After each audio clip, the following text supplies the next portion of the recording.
Hello there and welcome to our channel, where curiosity gets comfortable. Science slows its breathing, and big questions are allowed to unfold at human pace.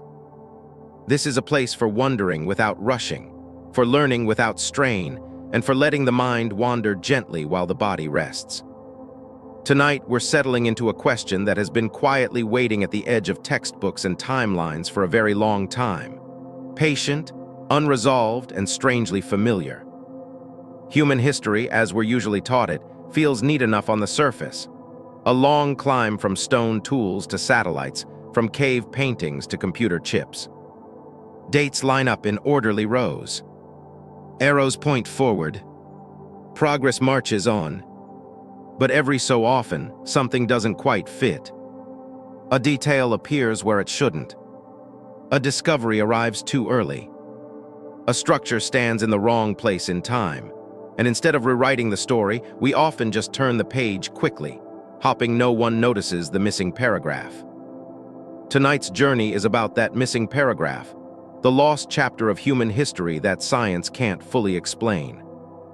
Not because science has failed, but because evidence sometimes arrives before understanding does. Because data can outpace theory. Because the past, like the Earth itself, does not always reveal its layers in neat chronological order. Before we drift further, take a moment to notice where you are. Where are you listening from right now? Is it late evening, early morning, or one of those quiet hours that feels detached from clocks altogether?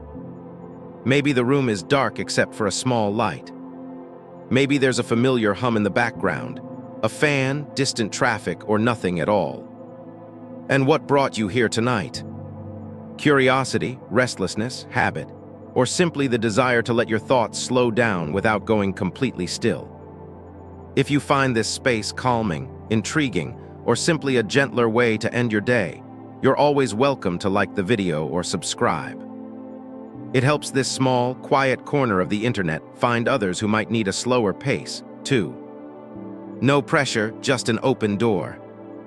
Now let's ease into the story itself. History, as a discipline, depends on sequence. One thing happens, then another. Cause, effect, development, refinement. That structure is comforting because it mirrors how we experience time in our own lives. Childhood before adulthood, morning before night. But the Earth does not experience time the way we do. Layers of sediment compress centuries into centimes. Catastrophes erase generations in moments. And sometimes, human activity leaves marks that outlast the people who made them, waiting tens of thousands of years to be noticed again. When archaeologists and scientists reconstruct the past, they rely on patterns. Tool styles evolve gradually. Settlements grow more complex over time. Agriculture follows foraging, writing follows cities. These patterns work remarkably well most of the time.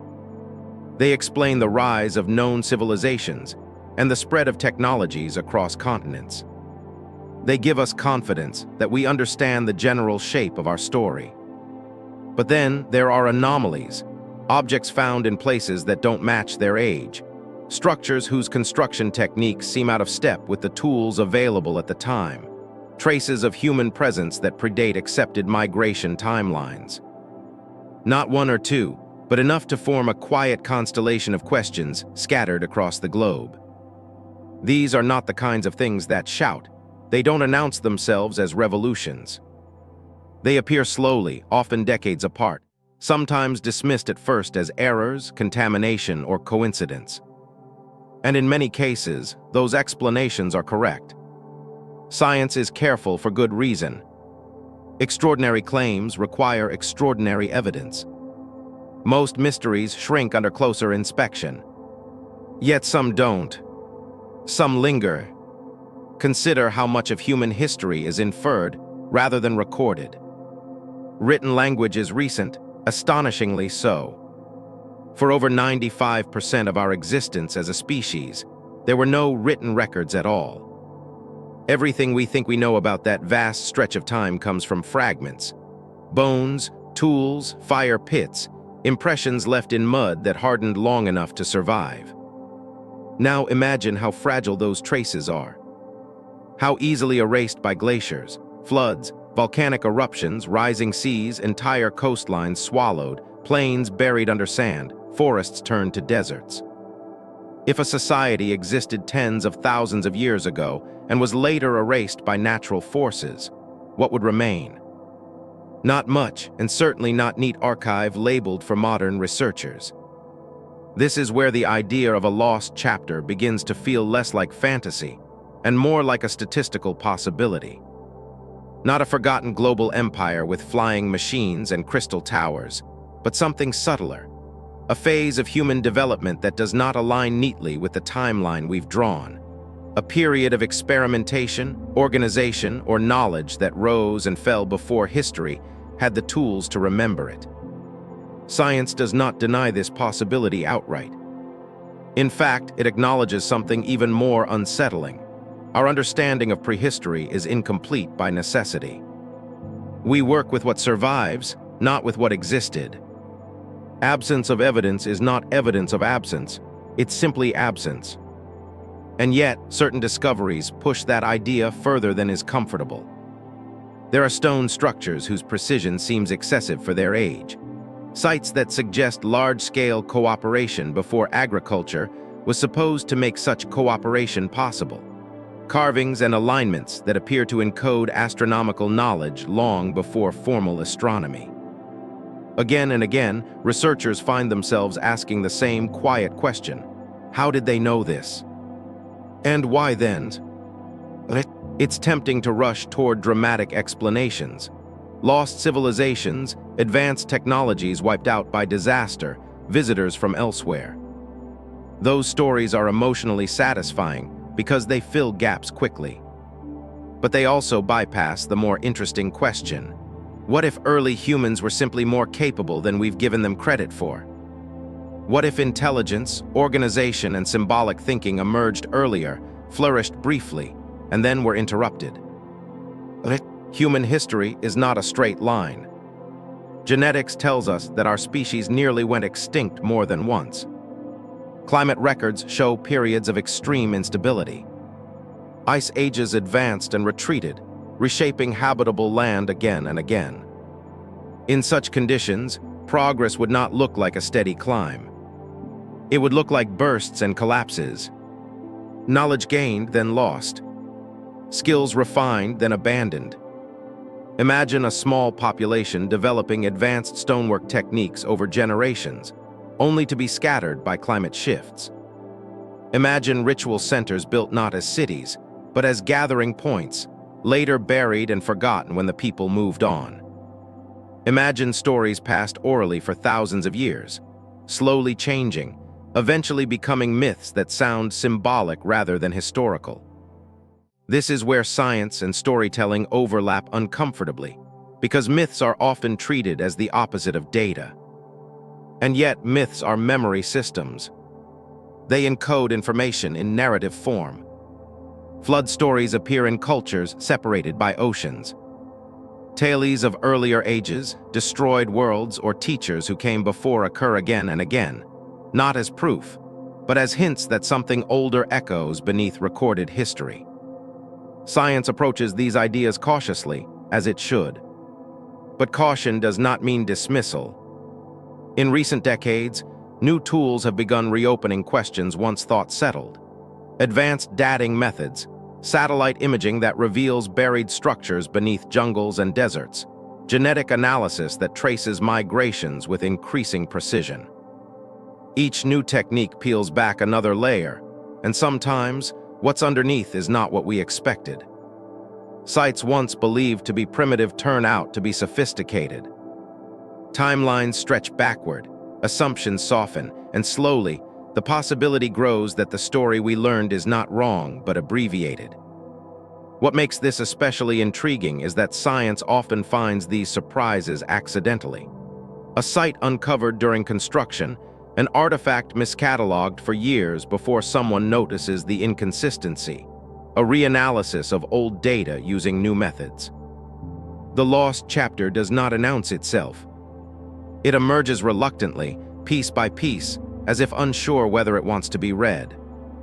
And perhaps that hesitation is fitting, because rewriting history is not just an academic exercise. It changes how we see ourselves. If humans organized complex societies earlier than believed, it challenges ideas about progress. If knowledge can be lost on a large scale, it reframes modern confidence. If civilization is fragile, not inevitable, the future feels different. This is not about diminishing science. It is about watching it work honestly. Real science does not cling to comforting narratives. It follows evidence even when it leads into uncertainty. And uncertainty, while uncomfortable, is also where curiosity thrives. As we move forward from here, we won't be chasing sensational answers. We'll be paying attention to the quiet discrepancies, the places where dates don't align, the artifacts that seem out of place, the human footprints that appear earlier than expected. Each of these is a sentence fragment from a longer story, one we're only beginning to reconstruct. For now, let your thoughts settle into that idea, that history is not finished, that the past is not fully known, that beneath the surface of what we teach and repeat, there may be earlier attempts, earlier experiments, earlier versions of humanity trying to understand the same world we inhabit now. Nothing here requires belief, only patience, only openness, only the willingness to sit with questions that don't resolve immediately. At some point, usually without much ceremony, the timeline starts to wobble. Not in a dramatic, everything you know is wrong kind of way, but more like a shelf that's been nudged just slightly out of level. At first, you might not notice it at all. The dates still look sensible. The arrows still point forward. The general story still works. And yet, when you pause and look carefully, there are small mismatches, tiny overlaps, events that seem to arrive a little too early or linger a little too long, as if they missed a memo about when they were supposed to exist. This is where science becomes most honest and perhaps most interesting. Because timelines, for all their usefulness, are models. They're built from best estimates, surviving evidence, and assumptions that usually hold up well. But they are not sacred. They are revised, stretched, and sometimes quietly redrawn when new information appears. Human history, especially deep rehistory, is stitched together from fragments separated by enormous gaps. Tens of thousands of years can vanish between two datable layers of soil. Entire cultures can rise and fall in the silence between one piece of evidence and the next. When we draw a timeline of early humanity, we're connecting dots that are often very far apart, hoping the line between them is reasonably accurate. Most of the time it is, but sometimes a dot appears where no line was expected. Take the accepted outline most people are taught.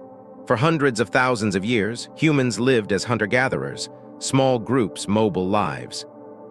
Tools gradually improved, but society remained relatively simple. Then, around 12,000 years ago, something changed. Agriculture emerged.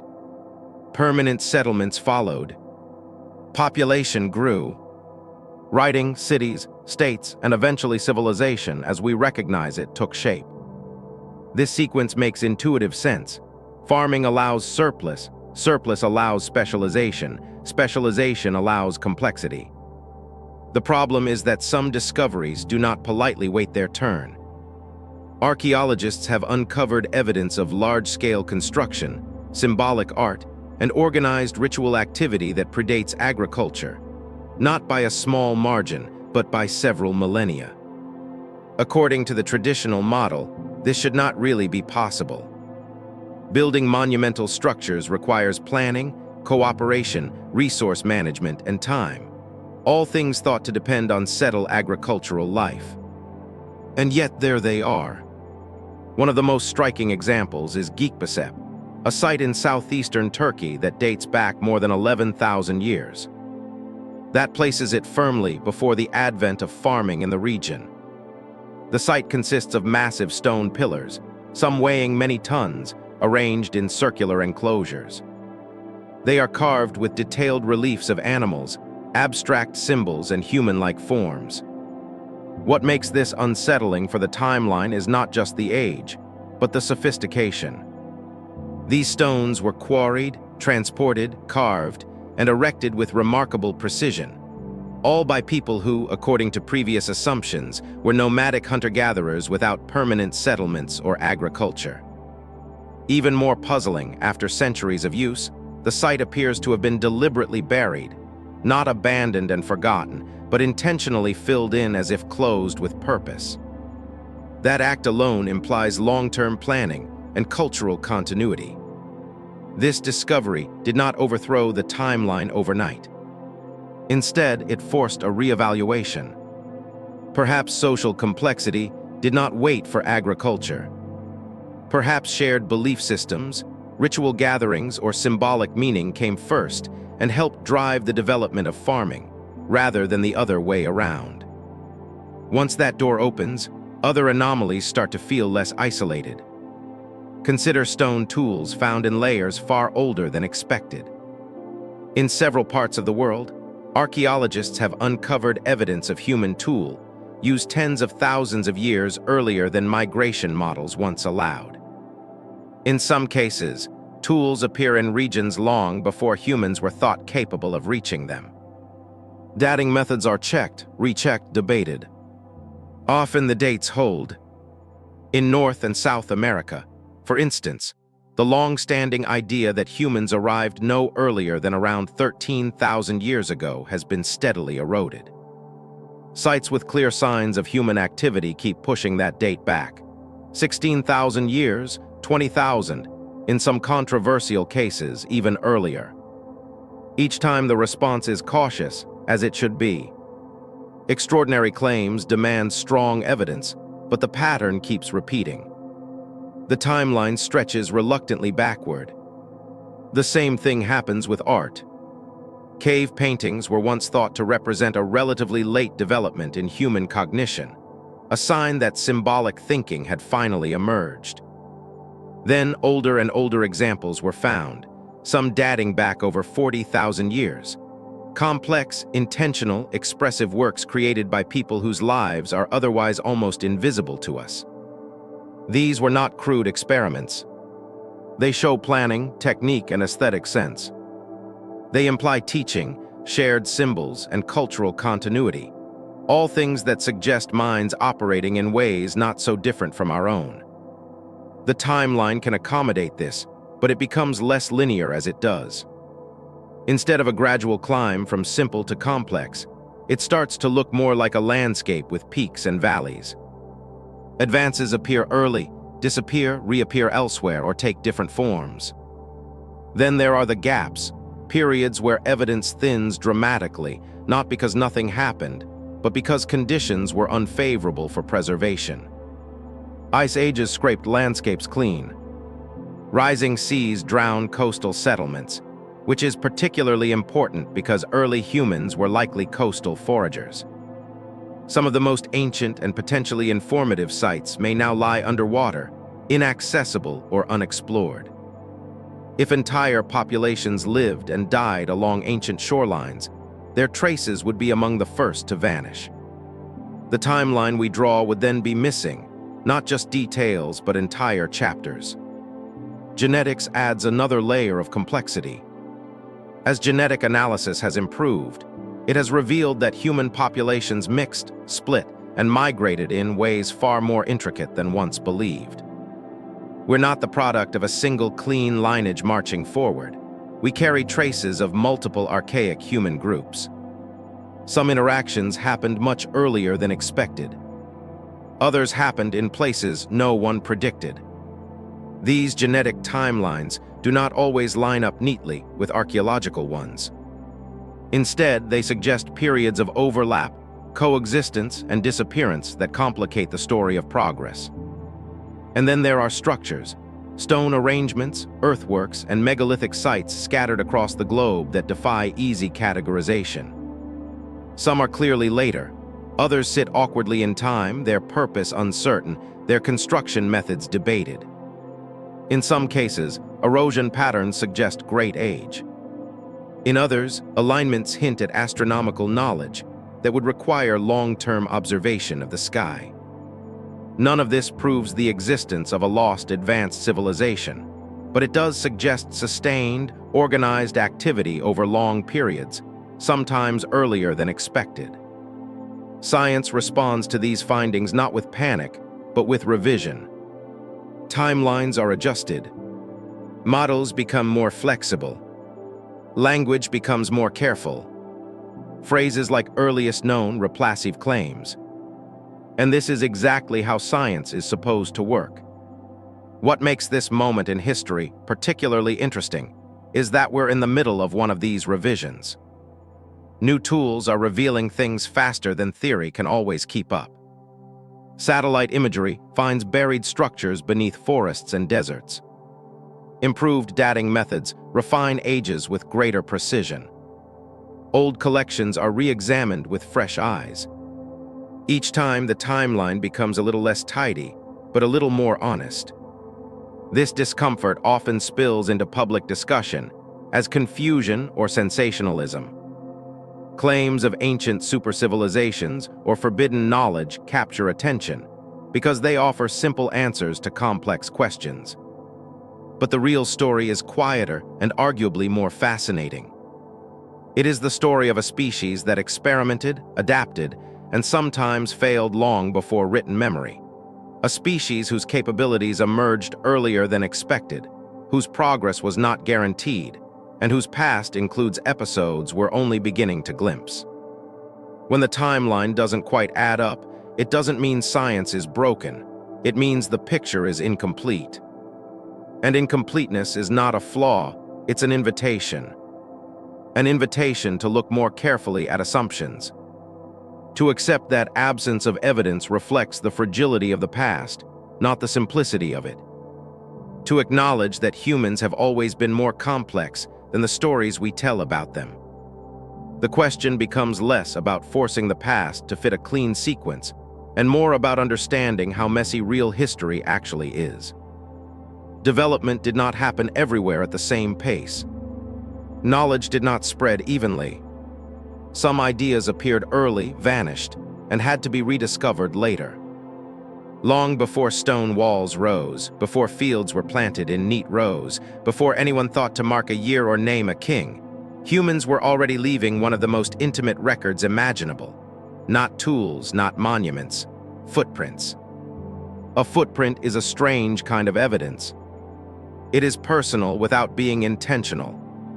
It captures a moment rather than an idea. Someone passed through here. They were alive. They were moving. They had weight, balance, direction, and purpose, even if we will never know exactly what that purpose was. And in rare circumstances, those fleeting impressions harden, survive erosion, survive time, and reach us tens of thousands of years later with unsettling clarity. For a long time, footprints were considered curiosities rather than serious data. Interesting, yes, but fragile, difficult to date, and often ambiguous. After all, how do you know who made them, or when, or under what conditions? A stone tool can be shaped, classified, compared. A footprint is just a moment pressed into mud. But moments matter. As dating techniques improved and geological analysis became more precise, certain discoveries refused to stay in the category of curiosities. They demanded attention because they did something quietly disruptive. They placed humans in places, and at times where the established timeline said they should not yet exist. One of the most striking examples comes from what is now the southwestern United States at a place known as White Sands National Park.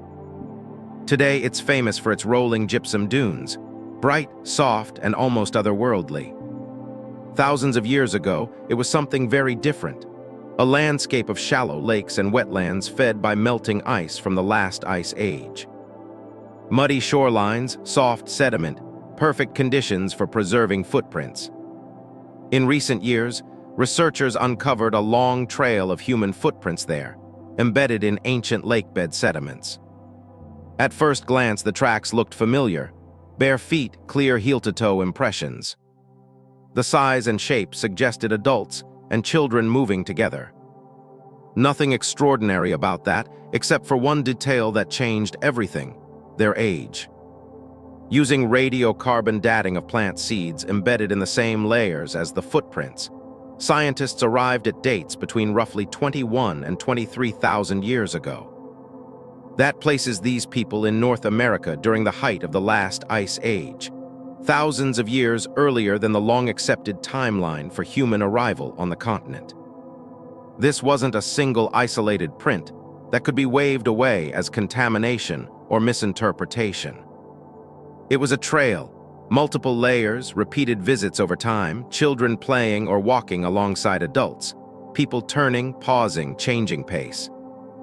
In one case, a set of footprints suggests someone carrying a child, setting them down, then picking them up again. It's hard to argue with that kind of detail. Tools can be transported, stones can be reused, but footprints require bodies present in that place at that moment. The implications were immediate and uncomfortable. If humans were present in North America more than 20,000 years ago, then the standard model of migration had to change. The idea that people arrived only after ice sheets retreated enough to allow passage through an inland corridor no longer held up.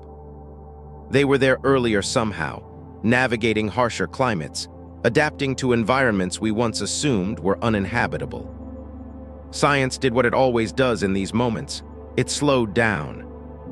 Methods were scrutinized. Dates were challenged. Alternative explanations were proposed. Could the seeds have moved?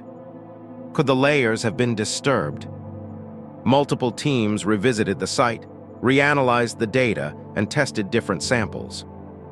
The dates held, and White Sands is not alone. Across the world, footprints have quietly complicated the story of when and where humans lived. In East Africa, the famous footprints at Leah, far older, dating back about 3.6 million years. Those were left by early hominins, not modern humans. And they confirmed something revolutionary when discovered. That upright walking, bipedal movement existed long before large brains or advanced tools. The timeline shifted then too, reminding scientists that assumptions about progression often lag behind evidence.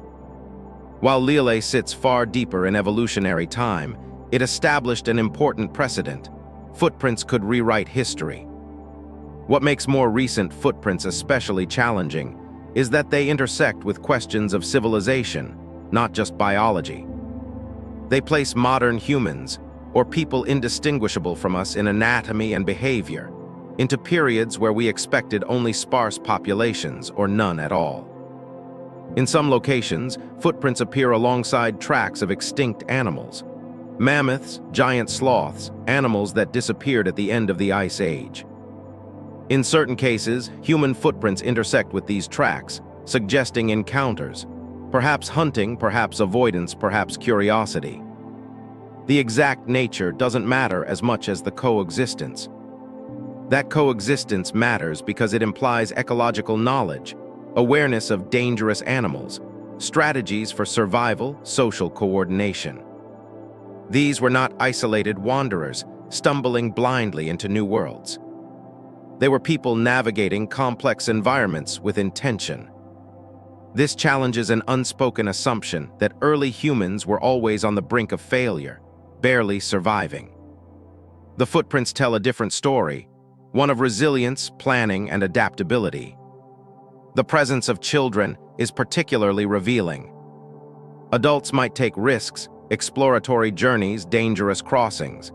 But children suggest stability, repeated occupation, a level of safety deemed acceptable for families, not just individuals. This is where the idea of civilization becomes slippery.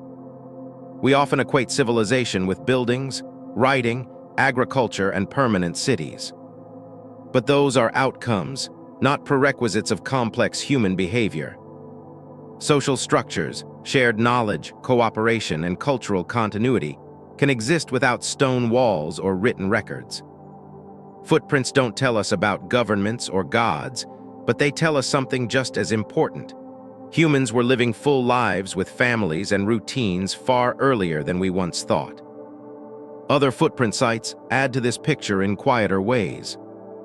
In parts of Europe, tracks suggest human movement in cold environments during periods previously considered marginal.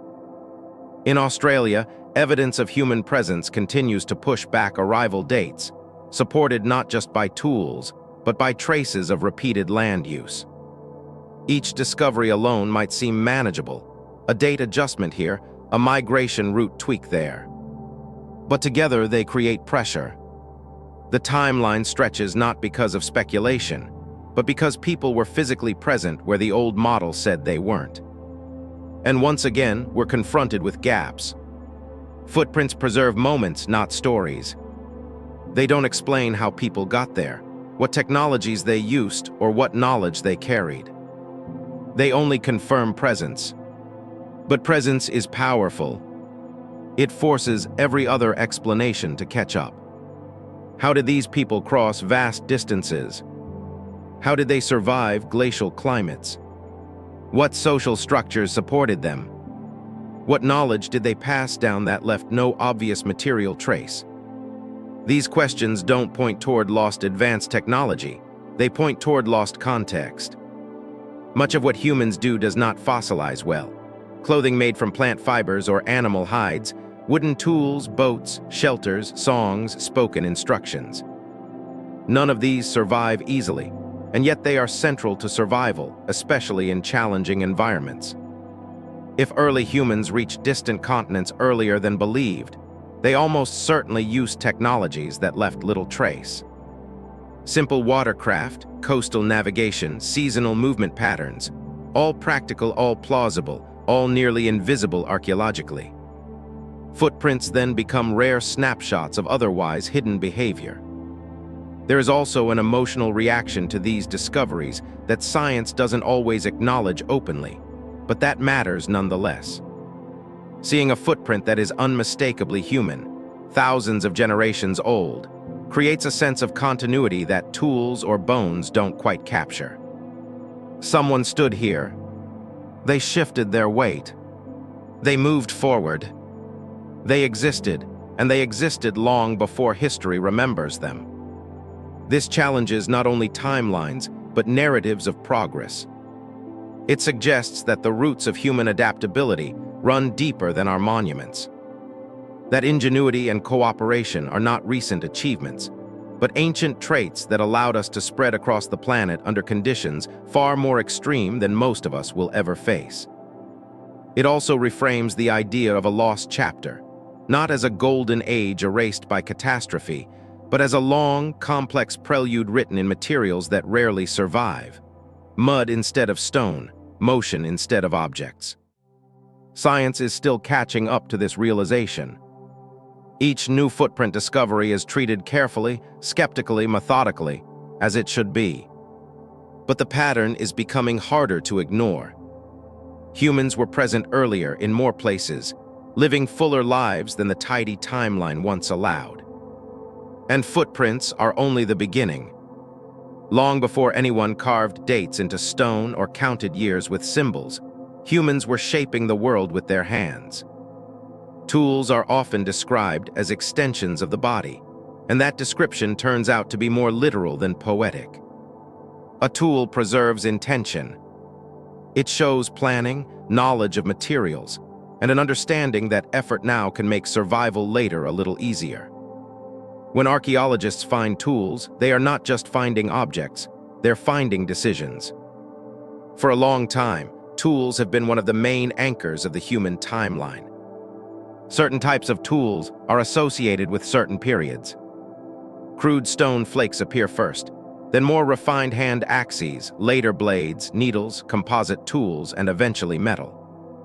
This progression makes sense. It matches how learning accumulates. It gives structure to prehistory.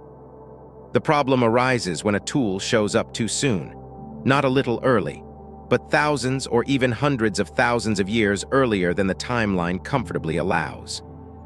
When that happens, science does not jump to conclusions. It slows down. It asks whether the object really is a tool, whether it could be natural, whether the layer was disturbed, or whether the dating is reliable. In most cases, those questions resolve the issue. But in some cases, they don't, and those cases accumulate. One of the most well-known examples involves stone tools found in East Africa that predate the genus Homo itself. At sites like Lemuria, researchers uncovered stone tools dated to about 3 million years ago. That is roughly 700,000 years earlier than the oldest previously known tools. These tools were not accidents. They showed deliberate flacking, intentional shaping, and repeated patterns. Whoever made them understood how stone breaks and how to control that process. At the time, the only hominins known to exist were species not previously thought capable of such behavior. This discovery forced scientists to rethink assumptions about intelligence and capability. Tool use did not suddenly appear alongside bigger brains. It emerged earlier in simpler forms and likely evolved gradually across different hominin species. The timeline shifted, but in a way that could be integrated into evolutionary theory. More troubling are tools that appear too early, not for biology but for civilization. In various parts of the world, stone tools have been found in geological layers far older than expected based on migration models. In the Americas, for instance, tools associated with human activity keep appearing earlier than the long-dominant model allowed. For decades, the Clovis culture was considered the first human presence in North America, dating back about 13,000 years. Clovis tools are distinctive, carefully shaped spear points, elegant, symmetrical, and clearly the product of skilled craftsmanship. The assumption was that people arrived, developed this technology, and spread rapidly. Then earlier tools appeared at sites scattered across North and South America. Stone implements lacking the distinctive Clovis style were found in older layers. At first, these were dismissed. Maybe they were natural fractures. Maybe the dating was off. But as more sites emerged, patterns began to form. These tools were simpler but not crude. They were functional, effective, designed for cutting, scraping, and processing materials. And in some cases, they dated back well beyond the accepted arrival window. What makes these discoveries unsettling is not just their age, but their context. Some of these tools are found alongside evidence of repeated occupation, hearths, animal processing areas, and in rare cases, footprints. Together, they suggest not fleeting presence, but sustained activity. This raises an obvious question. If people were here earlier, what tools did they use? And why do so few remain? The answer may lie in bias, not conspiracy. Stone tools survive well. Wooden tools do not. Bone tools survive only under specific conditions. Fiber tools almost never survive. If early humans relied heavily on organic materials, the archaeological record would drastically underrepresent their technological sophistication. A sharpened wooden spear, for example, is devastatingly effective and leaves almost no trace after a few centuries, let alone tens of thousands of years. Clothing, nets, baskets, boats, shelters, all essential for survival, vanish almost completely.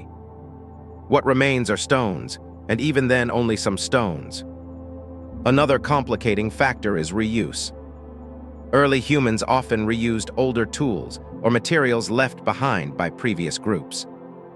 A tool found in a younger layer might actually be far older than the layer itself. Conversely, a tool buried deep might be disturbed by natural processes and appear older than it is. Sorting this out requires painstaking work. Yet despite these complications, certain tools continue to resist comfortable explanation. In parts of Asia, stone tools appear in context, suggesting human presence earlier than genetic models predict. In Australia, evidence of tool use stretches back more than 60,000 years, requiring sea crossings that were once thought impossible for people without advanced navigation. Those crossings are not trivial details.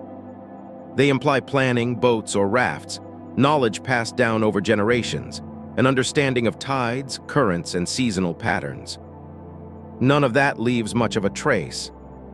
And then there are tools that seem oddly refined for their supposed age. Grinding stones, for example, have been found in contexts far older than agriculture. Grinding implies processing plant material, possibly grains, possibly tubers. Either way, it suggests dietary strategies more complex than opportunistic foraging. Some sites show evidence of composite tools, stone points attached to wooden shafts using adhesives made from plant resins or bitumen. Making such adhesives requires controlled heating, material knowledge, and experimentation. It is not accidental behavior.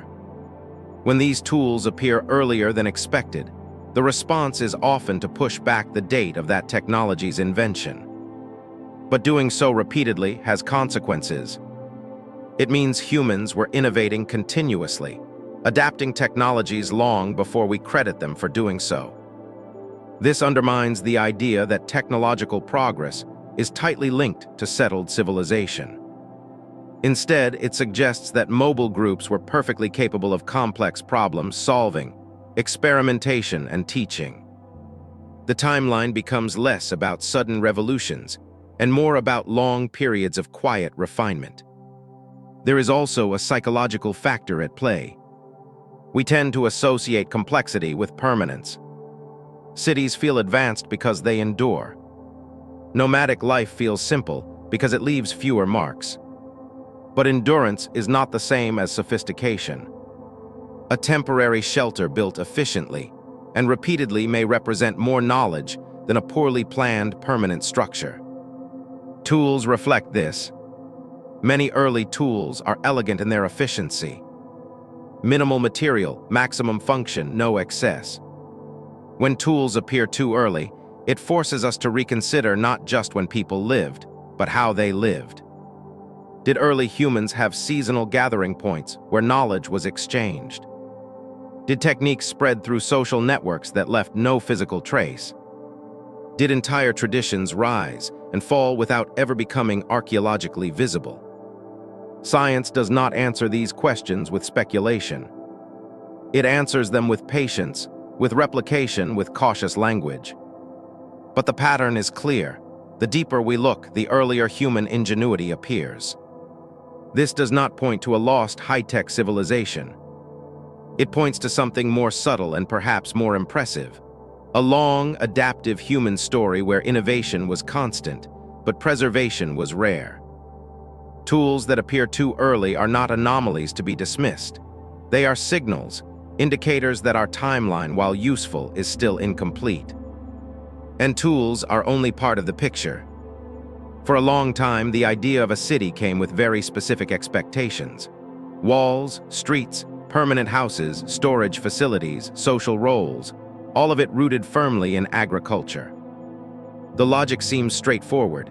You cannot support large, dense populations without farming. You cannot farm effectively without settled land. Therefore, cities must come after agriculture, not before it. That assumption shaped decades of archaeological thinking. When researchers encountered evidence that didn't fit, it was often interpreted through that lens or quietly set aside. But as with footprints and tools, certain sites refused to behave. They did not wait patiently for the moment history said they were allowed to exist.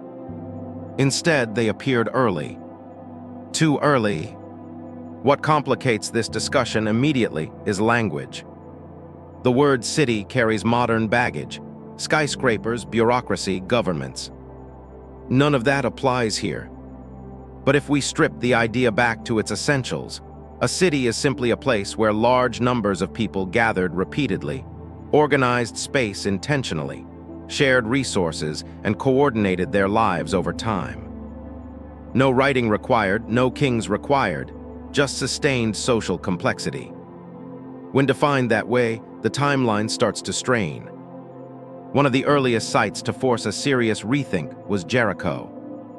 Located near a reliable water source, Jericho has been occupied on and off for thousands of years.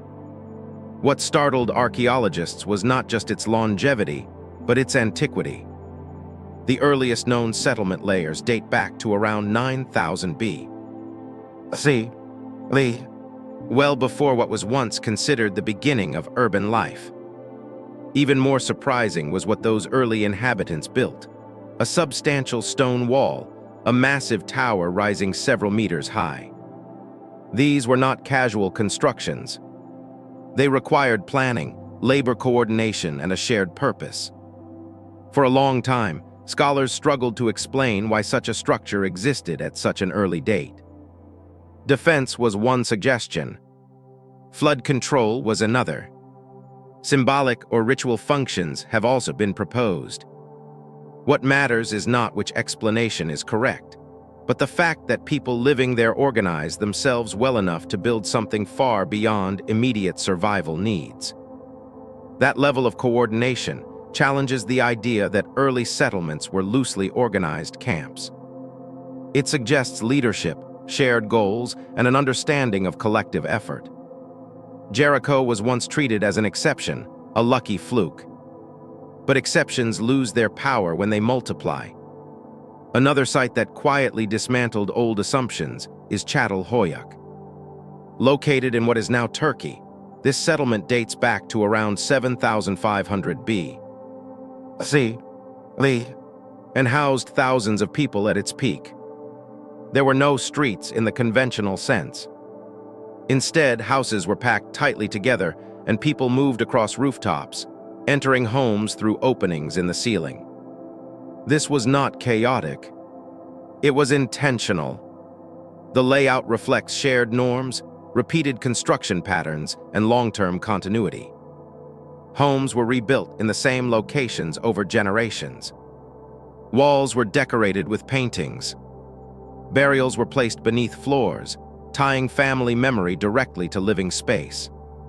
What makes Çatalhöyük particularly unsettling for the old timeline is that it appears during a transitional period.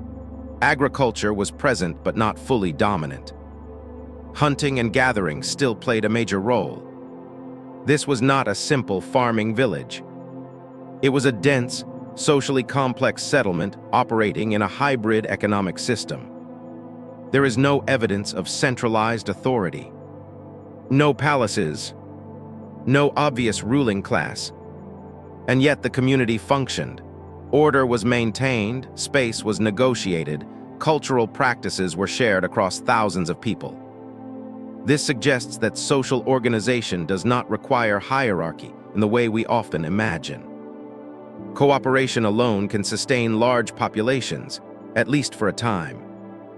And then there are places that push even further back. In recent decades, archaeologists have identified large, permanent, or semi-permanent settlements dating earlier than expected in multiple regions, not always as visually dramatic as later cities, but clearly more than seasonal camps. These sites show repeated construction, long-term occupation, and evidence of social structure. What makes them difficult to classify is that they don't fit neatly into categories. They lack writing, formal architecture, and clear economic specialization. But they exceed what we would expect from small mobile groups. The uncomfortable possibility is that early humans experimented with collective living long before it became widespread or permanent. Why would that be? One explanation is ritual.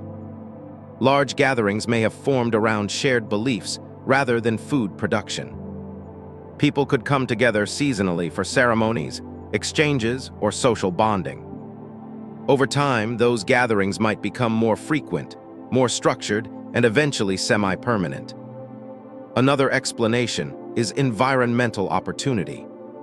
Stable climates and abundant resources could support larger groups without intensive agriculture. Rivers, lakes, and rich ecosystems can sustain dense populations if managed carefully. A third possibility is that agriculture itself may not have been the starting point, but the outcome. Once people began living together in large numbers, the pressure to produce reliable food sources would increase. Farming could emerge as a solution to crowding, not the cause of it. This reverses the traditional story. Instead of farming creating cities, cities may have created farming. Evidence from early settlements supports this idea more than once. In some cases, the earliest layers show little sign of intensive agriculture. Only later do domesticated plants become dominant. This suggests a gradual shift driven by social needs rather than sudden innovation. Science has been slow to accept this reversal, not because it is implausible, but because it disrupts a deeply ingrained narrative. Progress is often imagined as technological first, social second. But humans are social creatures before they are engineers. Shared meaning, shared space, and shared identity often come before material efficiency. There is also the matter of scale. When people imagine early cities, they picture massive stone ruins. But scale can be deceptive. A settlement does not need monumental architecture to function as a city. It needs continuity, density, and coordination. Many early sites meet those criteria quietly without dramatic remains. The challenge is preservation. Early buildings were often made of mud, brick, wood, and organic materials. These degrade easily. What survives is often just a footprint in the soil, a post hole, a subtle pattern that only becomes visible through careful excavation. Entire settlements may have existed and vanished without leaving clear traces. Flooded, eroded, buried, forgotten. Coastal settlements are especially vulnerable. Rising sea levels since the end of the last ice age have submerged vast areas that were once habitable. If early cities formed along ancient coastlines, as many modern cities have, they may now lie underwater, inaccessible and unstudied. Marine archaeology is still in its infancy. What little we have explored suggests that submerged landscapes once supported human activity. As technology improves, more may be revealed, and with it, more pressure on the timeline. Another factor that complicates interpretation is expectation bias. When archaeologists look for cities, they look for things they recognize: streets, walls, central buildings. When early settlements don't match those patterns, they're sometimes described as something else: villages, camps, transitional sites. But function matters more than labels. If thousands of people lived in one place over generations, shared norms, coordinated activities, and maintained continuity, that place functioned as a city regardless of whether it resembles later examples. Science is beginning to acknowledge this cautiously. Language is shifting. Terms like proto-urban or early complex settlement appear more frequently. These are attempts to expand the conceptual framework without discarding it entirely. The idea of cities before history does not imply a lost global civilization. It implies experimentation, multiple attempts at dense living. Some succeeded for centuries, others collapsed. Knowledge was not always cumulative. Sometimes it reset. This perspective aligns with what we know about human vulnerability. Climate shifts, resource depletion, disease, and conflict can undo generations of stability quickly. A city does not need to be destroyed violently to vanish. It only needs to become unsustainable. When that happens, people leave. Structures decay. Memory fades. The land reclaims the space. Without writing, the story ends there. What remains is a faint signal in the soil, waiting for someone to notice. As more of these early settlements are uncovered, the story of human history becomes less linear and more textured. Not a single march toward civilization, but many paths tried, abandoned, and sometimes rediscovered. This has implications beyond archaeology. It challenges the idea that modern society is the inevitable result of progress. It suggests that complex living arrangements are fragile achievements, not permanent milestones.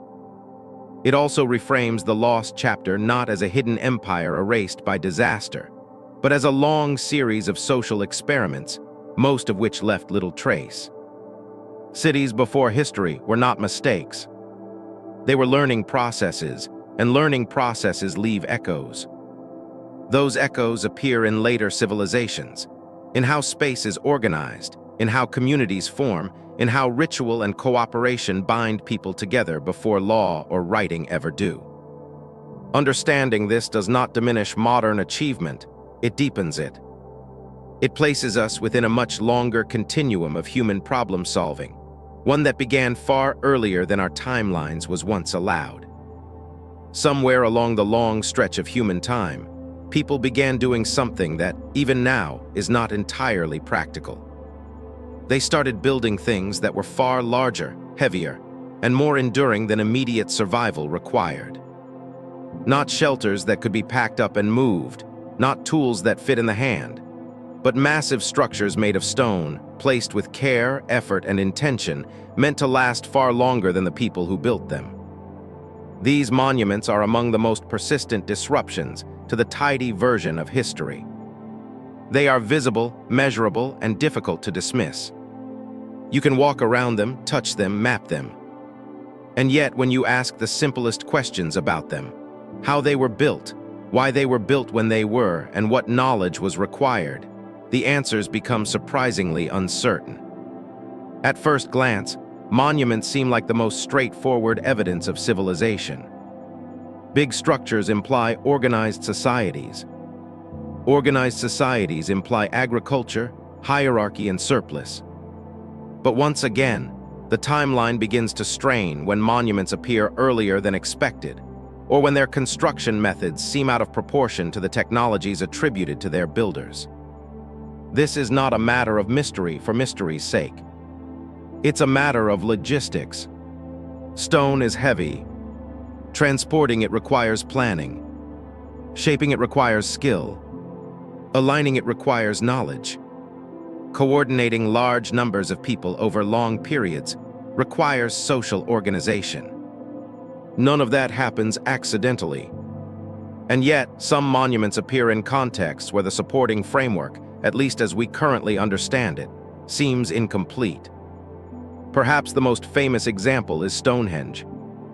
Its silhouette is instantly recognizable. A ring of massive standing stones, some topped with lintels, arranged with deliberate geometry. For centuries, it was treated as an oddity, a curiosity of ancient Britain.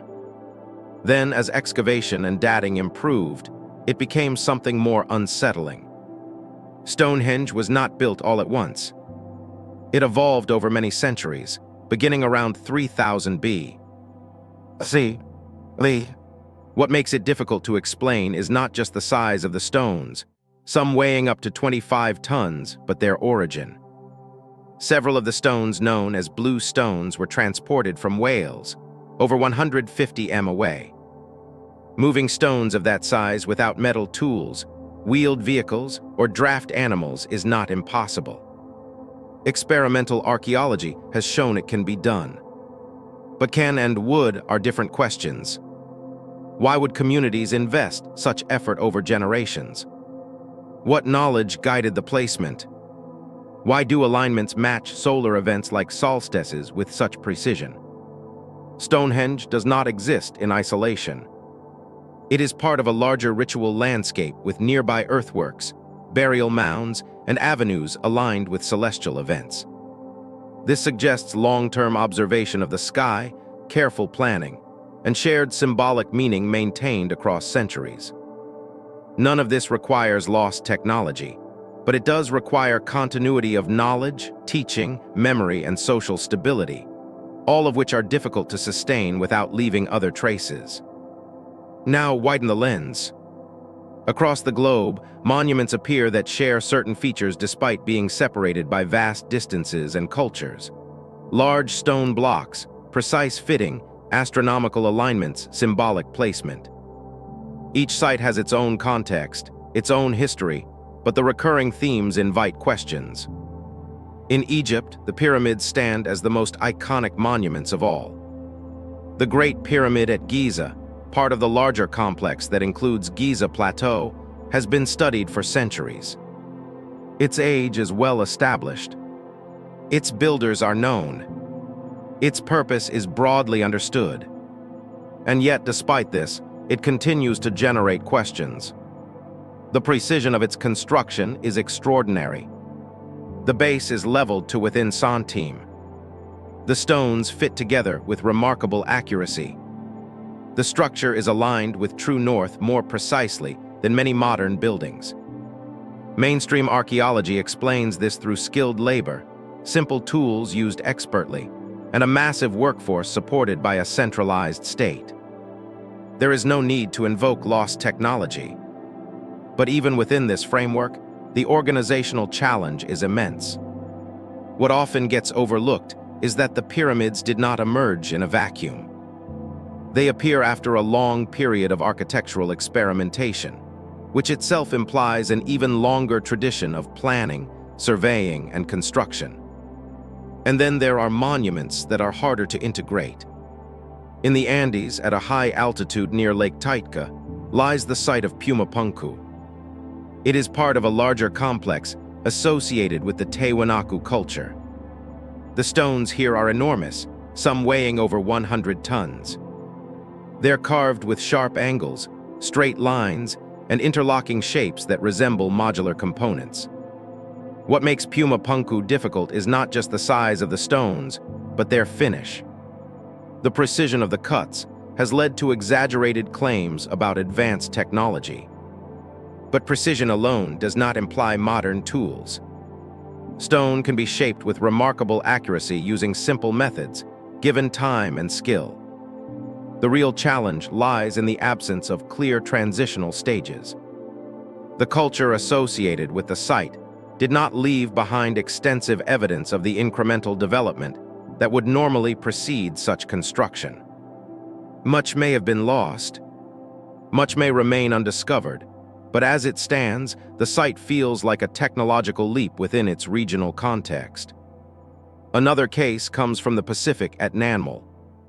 Built on a series of artificial islets, Nan Madol consists of massive basalt columns stacked in a log cabin-like fashion forming canals, platforms, and walls. It is often called the Venice of the Pacific. The logistics here are staggering. Basalt columns weighing several tons were transported over water and stacked with precision. There is no evidence of large populations, metal tools, or beasts of burden.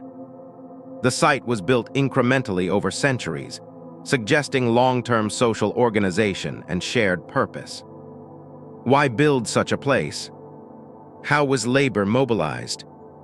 What belief system justified the effort? These questions are not fully answered. What unites these monuments is not mystery, but mismatch. This scale of effort appears out of proportion to what we expect from their social and technological contexts. Not impossible, but surprising. This is where interpretation becomes delicate. There is a temptation to fill gaps with dramatic explanations. Lost civilizations, forgotten technologies, external influence. These ideas are compelling because they offer resolution, but they also distract from the more grounded and perhaps more challenging reality. Human beings are capable of extraordinary coordination when motivated by shared meaning. Religion, ritual, identity, and cosmology can mobilize labor far more effectively than material need alone. People will carry stones for decades if they believe it matters. They will preserve alignments and traditions across generations if those traditions define who they are. Monuments, then, may represent not technological superiority, but social cohesion.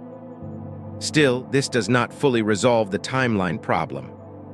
Some monuments appear at times when populations were supposedly small and mobile. Some require knowledge that seems to imply long-term observation. Some appear fully formed, without clear evidence of trial and error phases, and then there is erosion. Many stone monuments show signs of weathering that suggest great age. In some cases, debates arise over whether certain features were shaped by humans or nature.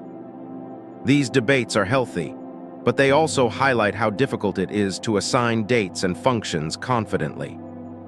The older a monument is, the less context survives. Surrounding settlements erode. Organic materials vanish. Written explanations never existed. What remains is stone, stubborn and silent. This silence invites speculation, but it also demands humility. Science does not claim to have all the answers here. It claims something more restrained, that monuments reflect behaviors we are still learning how to interpret, that our models of social development may be too narrow. That complexity does not always announce itself with writing or kings. One of the most important shifts in recent years has been the recognition that monument building does not require cities in the traditional sense. It requires coordination, yes, but coordination can arise in many ways. Seasonal gatherings, shared rituals, distributed leadership, oral tradition. The people who built these structures were not primitive. They were not confused. They knew exactly what they were doing within their cultural frameworks. The problem is that we no longer fully understand those frameworks. And that is where the lost chapter becomes tangible. Not a single forgotten empire, but a long stretch of human experimentation with meaning, memory, and permanence. A period where people invested enormous effort into shaping landscapes in ways that mattered to them, even if those reasons are no longer obvious to us. Monuments are not just buildings. They are statements about time, about continuity, about relationship with the world. When those statements survive, but their language is lost, we are left with structure without explanation. And structure without explanation has a way of unsettling modern confidence. As we move from monuments themselves to what they encode, patterns begin to emerge. Alignments with solstices, orientations towards stars, repeated symbols carved into stone across vast regions.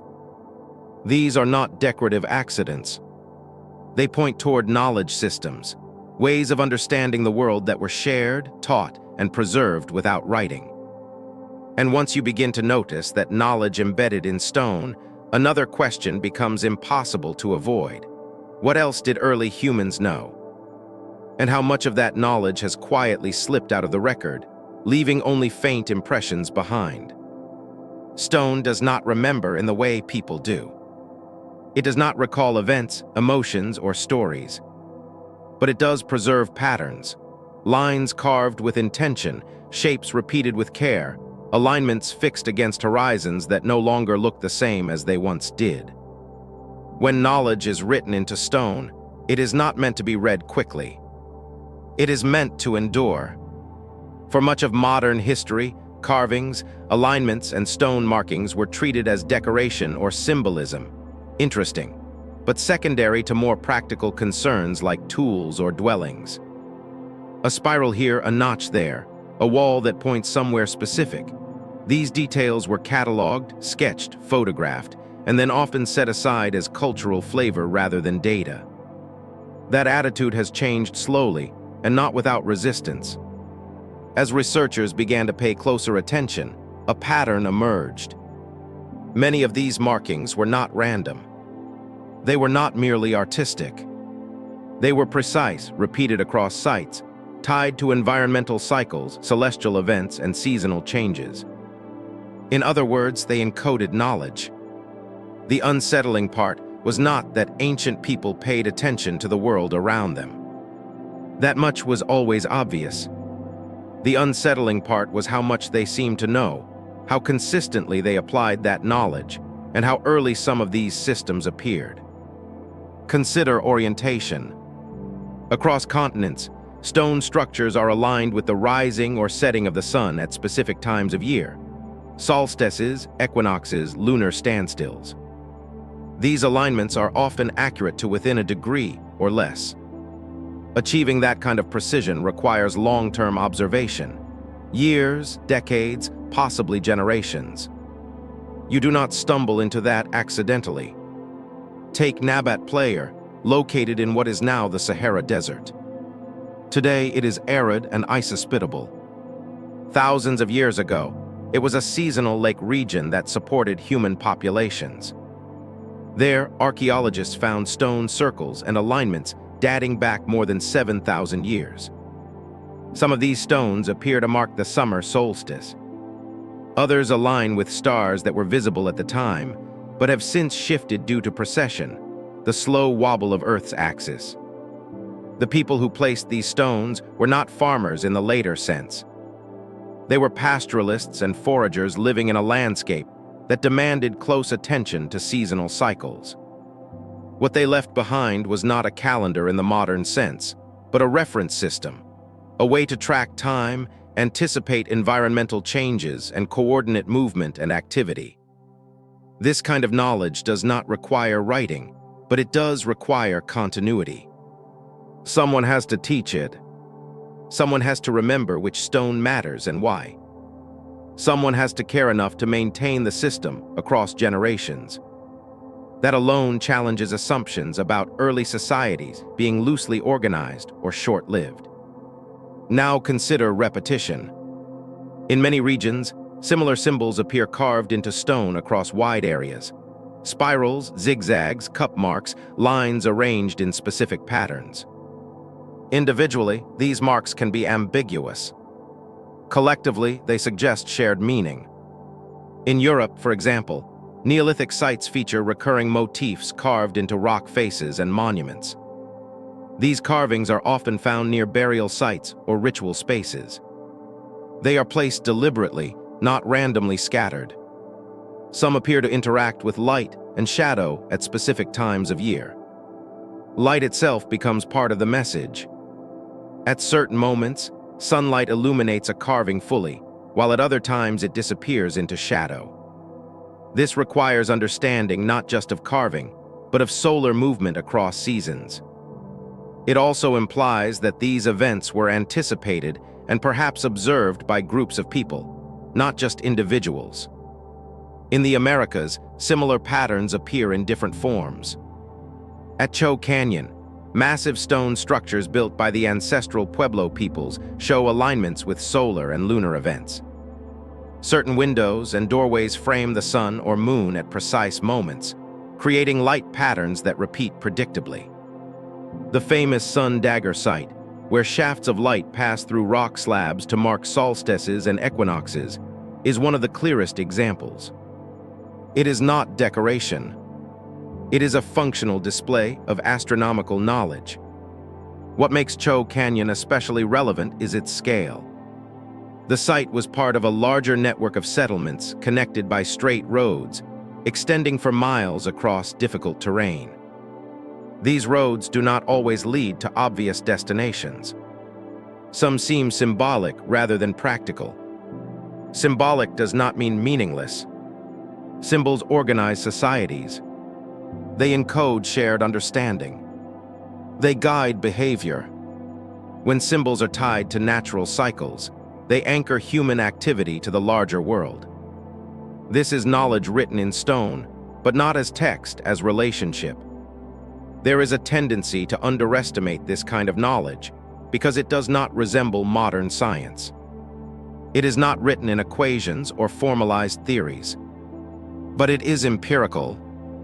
It is based on observation, pattern recognition, and prediction. Early humans watched the sky because their survival depended on it. Seasons dictated food availability. Animal migrations followed celestial cues. Weather patterns repeated over long cycles. Ignoring these signals would have been costly. Over time, those observations became embedded in culture, in stories, in rituals, and eventually in stone. The difficulty for modern researchers is separating symbolism from function. A carving might represent a deity, or it might represent a star, or it might represent both simultaneously. Ancient worldviews did not draw sharp boundaries between practical and spiritual knowledge. That does not make the knowledge less precise. It makes it harder for us to decode. Another complicating factor is erosion of context. Stone survives. Wood does not. Textiles do not. Paint fades. The stone markings we see today were once part of richer environments filled with color, sound, and movement. What remains is a skeleton of meaning. Imagine trying to understand modern science from a few concrete foundations and metal bolts with no diagrams. No books, no spoken explanations. That is the position we are often in with ancient stone knowledge. Despite this, certain patterns are too consistent to ignore. Across the world, early monuments and carvings show concern with cardinal directions: north, south, east, west. These directions are marked deliberately. Alignments recur. This suggests systematic surveying, even if conducted with simple tools like shadows, sight lines, and repeated observation. In some cases, stone placements correspond to long-term astronomical cycles that take decades to observe fully. Lunar standstill cycles, for example, repeat every 6 years. Tracking them requires sustained attention over a long period, likely longer than a single individual's active working life. This implies institutional memory, knowledge preserved beyond individual lifespans. How was that achieved without writing? Through practice, through repetition, through embedding knowledge into physical spaces that forced engagement. If a ritual site aligns with a celestial event, the event reinforces the knowledge every time it occurs. The stone teaches the observer. This is an elegant solution, one that requires no paper, no ink, no storage, only participation. It also suggests that early humans were capable of abstract thought, long-term planning, and conceptual models of the world that extended far beyond immediate needs. When such systems vanish, they leave behind stone without explanation. And here is where the idea of forgotten knowledge becomes uncomfortable. It is not that ancient people knew things modern science does not. It is that they knew things in ways modern science does not prioritize. They integrated observation, environment, and meaning into cohesive systems that did not survive cultural collapse well. When populations moved, declined, or reorganized, these systems could disappear entirely. A new group might inherit the stones without inheriting the knowledge. The carvings become mysterious. The alignments become accidents. Meaning erodes. This has likely happened many times. In the Andes, for instance, sites like Machu Picchu show precise stonework and astronomical alignment. The Inca were relatively recent, and even their knowledge was partly lost after conquest. Yet their stone structures still interact with sunlight in deliberate ways, marking solstices and seasonal changes. Now imagine similar knowledge systems from 10,000 years earlier, passed orally, embedded physically, and then interrupted by climate change or migration.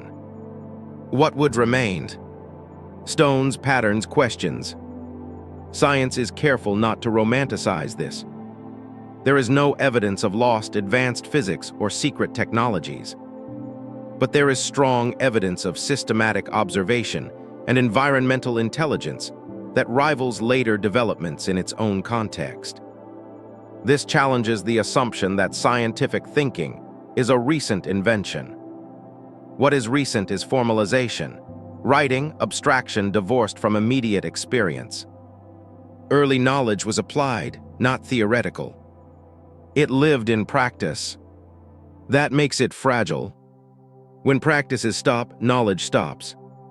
When people leave a place, the stones remain, but the meaning goes with them. This reframes the lost chapter again, not as a single forgotten breakthrough, but as countless local knowledge systems, some lasting millennia, others brief, all vulnerable to disruption. As researchers revisit old sites with this perspective, they begin to ask different questions. Not what does this symbol represent, but what does it do? Not why did they believe this, but what behavior did this support? Those questions are yielding new insights, but also new uncertainties. Because the more we recognize knowledge written in stone, the more we realize how much has been erased, how many systems we will never fully reconstruct, how many observations were made, refined, and then lost. And that realization leads naturally to a broader concern. If knowledge can be embedded so deeply in landscape and ritual, and then vanish almost completely, what happens when the environment itself changes catastrophically? What happens when floods, droughts, or ice erase not just settlements, but the conditions that made that knowledge meaningful? Human history often gets told as a gradual unfolding. One innovation leads to another. One generation builds on the last. Knowledge accumulates, technologies refine, societies grow more complex. It's a comforting story because it mirrors how we like to think about progress in our own lives. Small improvements, steady forward motion, lessons learned and retained. The Earth does not operate that way. From a geological perspective, stability is the exception, not the rule. Climate shifts abruptly. Ice sheets advance and retreat. Sea levels rise and fall by tens of meters. Volcanic eruptions darken skies for years. Asteroid impacts rewrite ecosystems in an instant. These events are not rare in deep time. They are normals. When human history is placed within that context, the idea of continuous, uninterrupted progress begins to look fragile. For most of our existence, humans lived at the mercy of environmental forces far larger than themselves.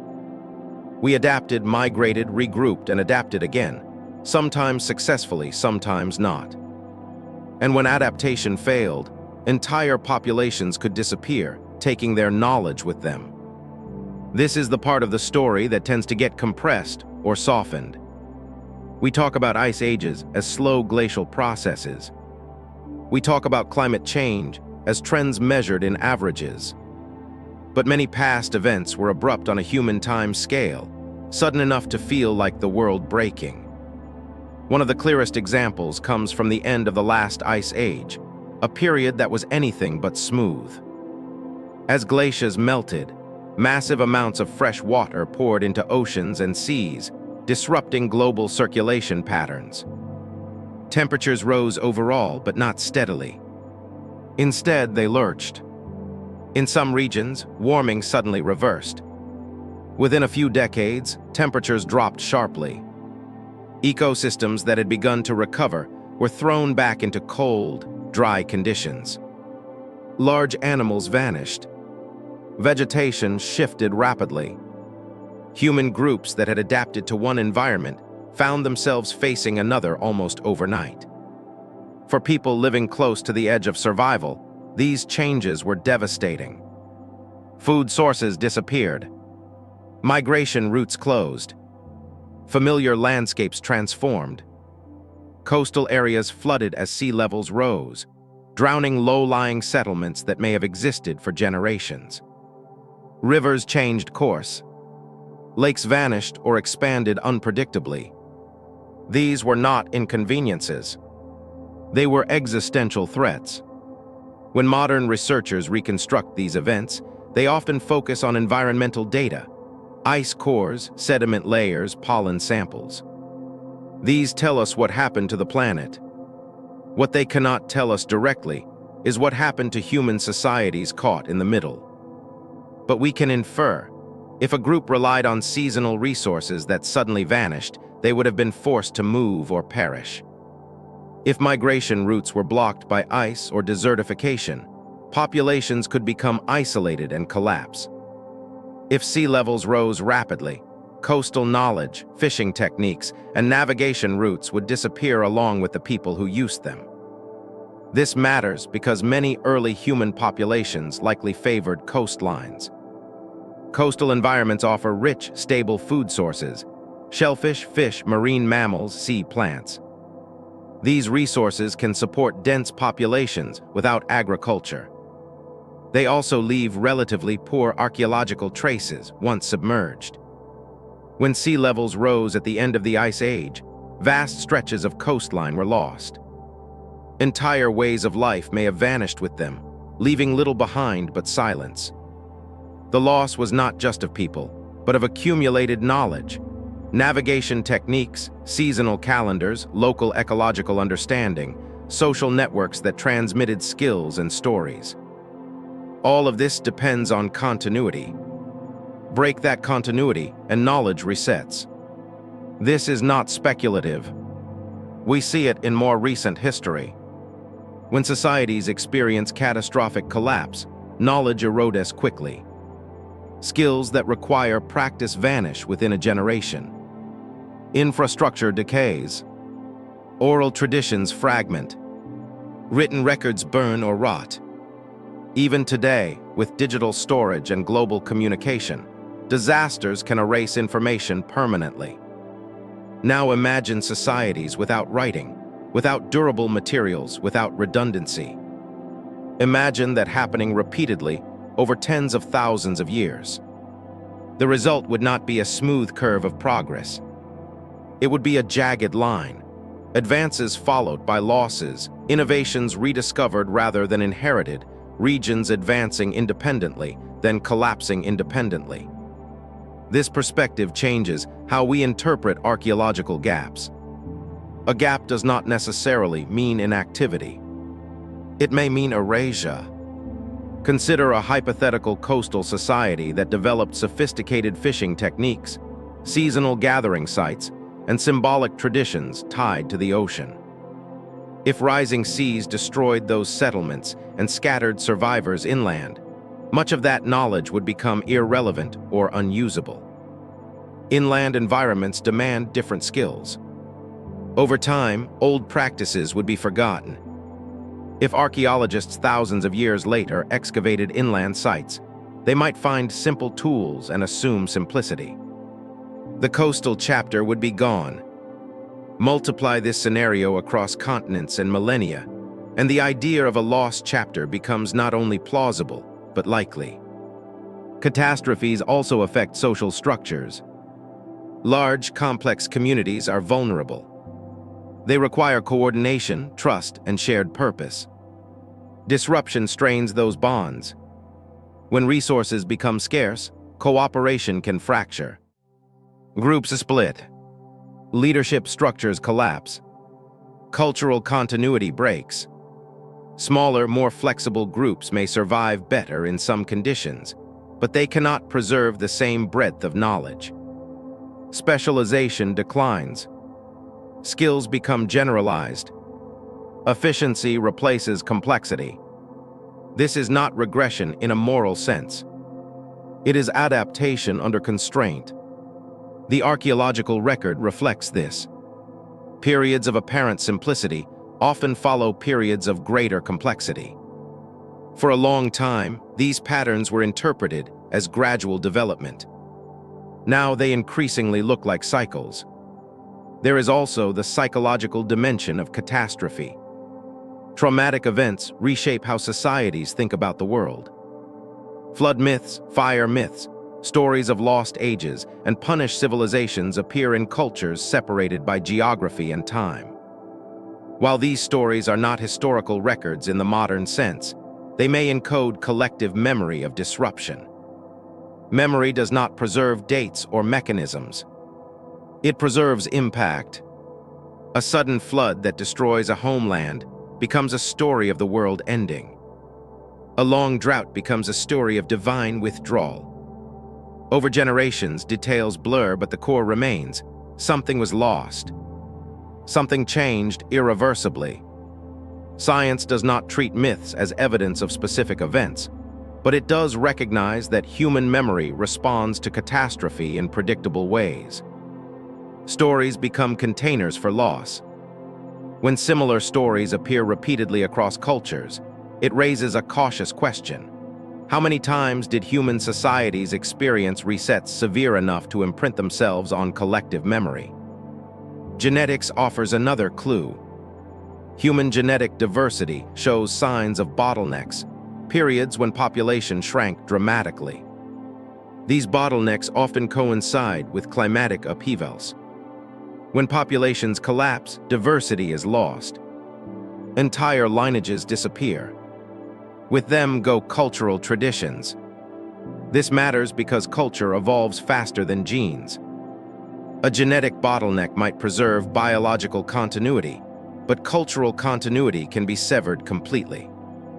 A small surviving group may retain little of the knowledge held by the larger population that preceded it. From the outside, it looks like a new beginning. From the inside, it is survival after loss.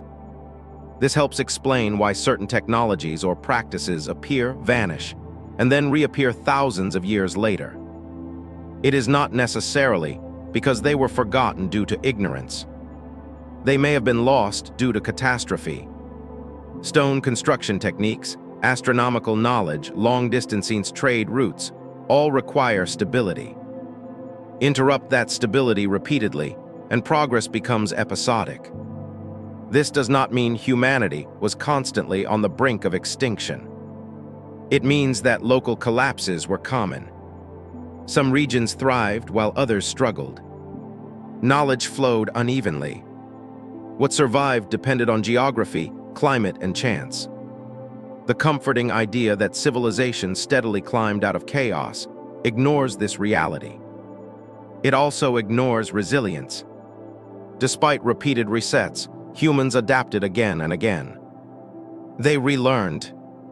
They reinvented. They rebuilt social systems under new conditions.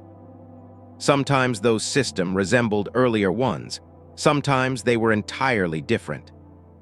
This suggests that human capability was not the limiting factor. Continuity was.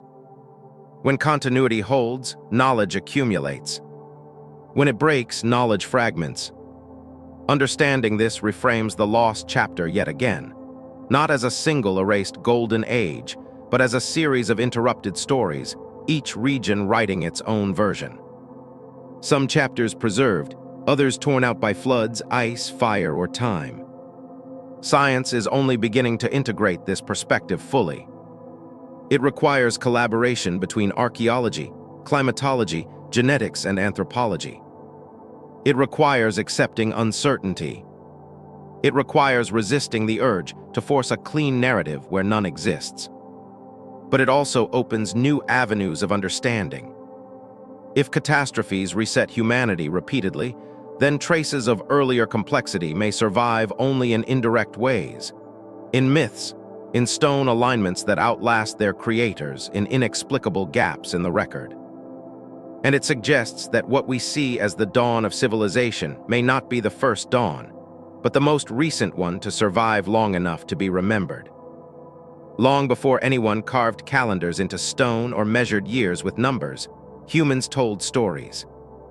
They told them around fires, along journeys, during rituals, and in the quiet moments before sleep. Stories were not entertainment in the modern sense. They were memory systems, ways of preserving what mattered when nothing else could last. This is why myths are such an uncomfortable category for science. They are not data in the strict sense. They cannot be dated precisely. They shift over time. They absorb symbolism, exaggeration, and metaphor. And yet they persist across cultures that never met, across continents separated by oceans, across thousands of years of migration, collapse, and reinvention. When the same types of stories appear again and again, the question becomes difficult to ignore. Are these just coincidences of the human imagination, or are they fragments of something remembered imperfectly?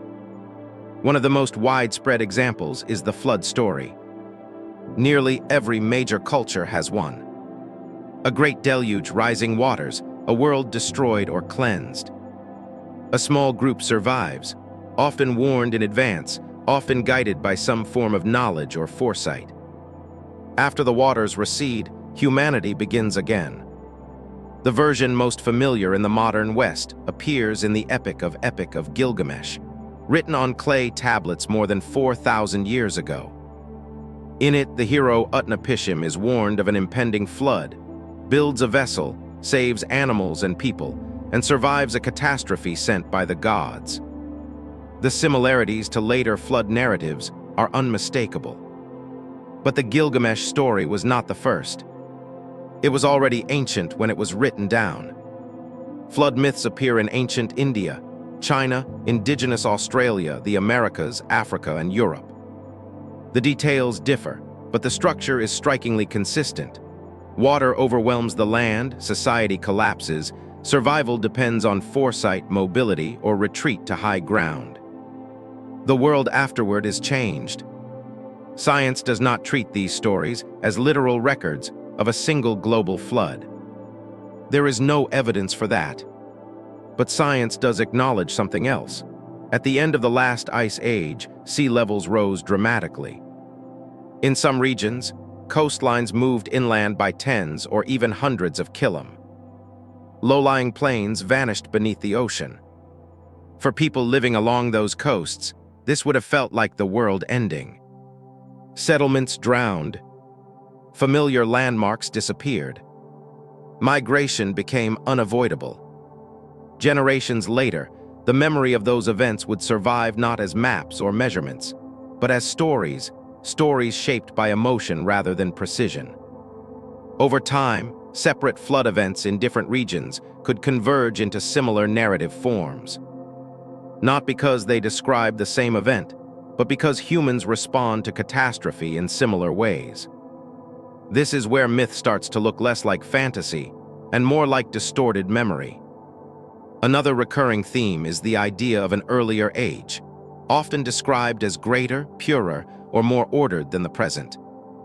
A time when humans lived closer to the gods, possessed greater knowledge, or followed a different set of rules. In ancient Greece, this appears as the age of gold, silver, bronze, and iron.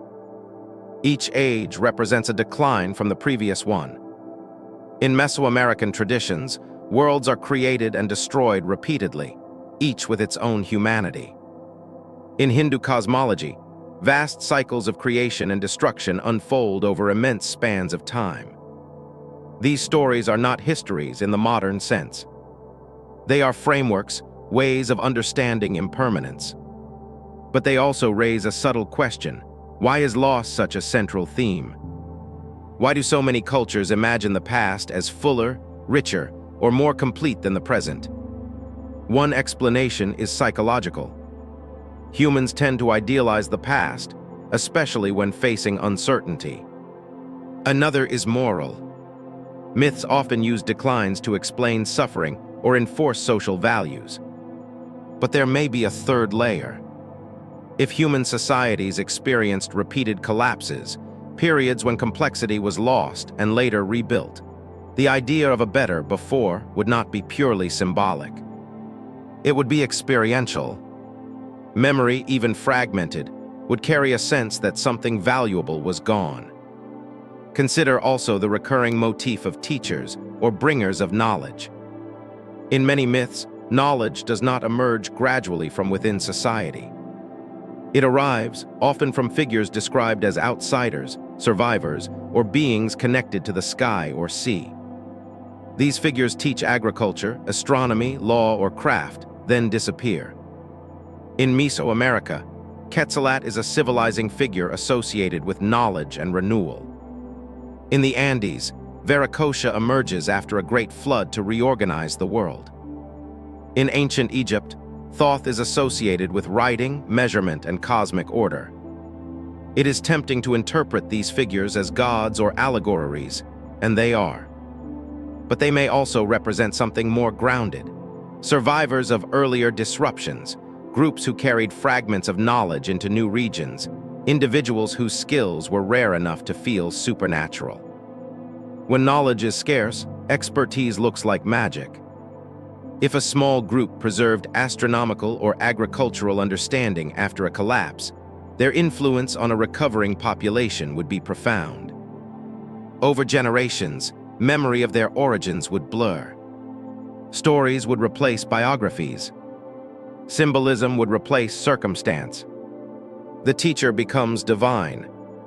Another uncomfortable similarity across myths is the emphasis on cycles rather than linear progress. Many traditions describe time as repeating. Worlds are born, flourish, decline, and are destroyed. Humanity is renewed again and again. This contrasts sharply with the modern idea of history as a straight line, but it aligns remarkably well with what we see in the archaeological and environmental record. Stability interrupted by collapse, progress followed by loss, recovery followed by change. Myth encodes that pattern intuitively, not analytically. There are also myths that seem to preserve technical details in strange ways. Some indigenous Australian stories, for example, describe coastlines that no longer exist, passed down orally for thousands of years. These stories align with geological evidence of ancient shorelines submerged by rising seas. The storytellers did not know the mechanisms, they remembered the outcome. In parts of the Pacific, oral traditions recount islands sinking, lands breaking apart, and migrations triggered by environmental change. Archaeology supports these movements. Genetics supports them. The stories provide the human perspective. This does not mean myths are accurate records. They are compressed, altered, symbolized. But compression is what memory does under pressure. Another recurring motif is fire from the sky. Stories of stars falling, gods throwing fire, skis burning, or worlds ending in flame appear across cultures. For a long time, these were treated purely as metaphors or moral warnings. Recently, science has begun to reconsider them cautiously. We now know that meteor impacts and air bursts have occurred within human history. Not civilization-ending events, but large enough to devastate regions. We know that volcanic eruptions can darken skies, poison air, and alter climate for years. For people without scientific frameworks, these events would be terrifying and incomprehensible. They would be remembered as divine anger, cosmic battles, or the end of an age. Again, myth does not preserve mechanism. It preserves meaning. One of the most important things to understand about oral tradition is that it is selective. It does not aim to preserve everything. It preserves what matters for survival, identity, and warning.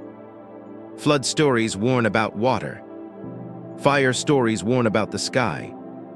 Collapse stories warn about impermanence. From this perspective, myth becomes less about belief and more about transmission. Science struggles with this because it prefers precision, dates, causes, measurable variables. Myth offers none of these reliably, but that does not make it useless. It makes it different. When multiple myths converge on similar themes, they suggest shared human experiences rather than shared imagination. Humans everywhere face environmental forces.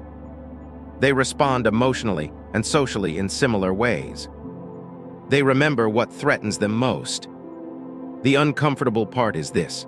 Some myths sound less like abstract lessons and more like echoes. Echoes of floods that erased coastlines, of fires that wiped out regions, of collapses that reset societies, of knowledge lost and partially recovered.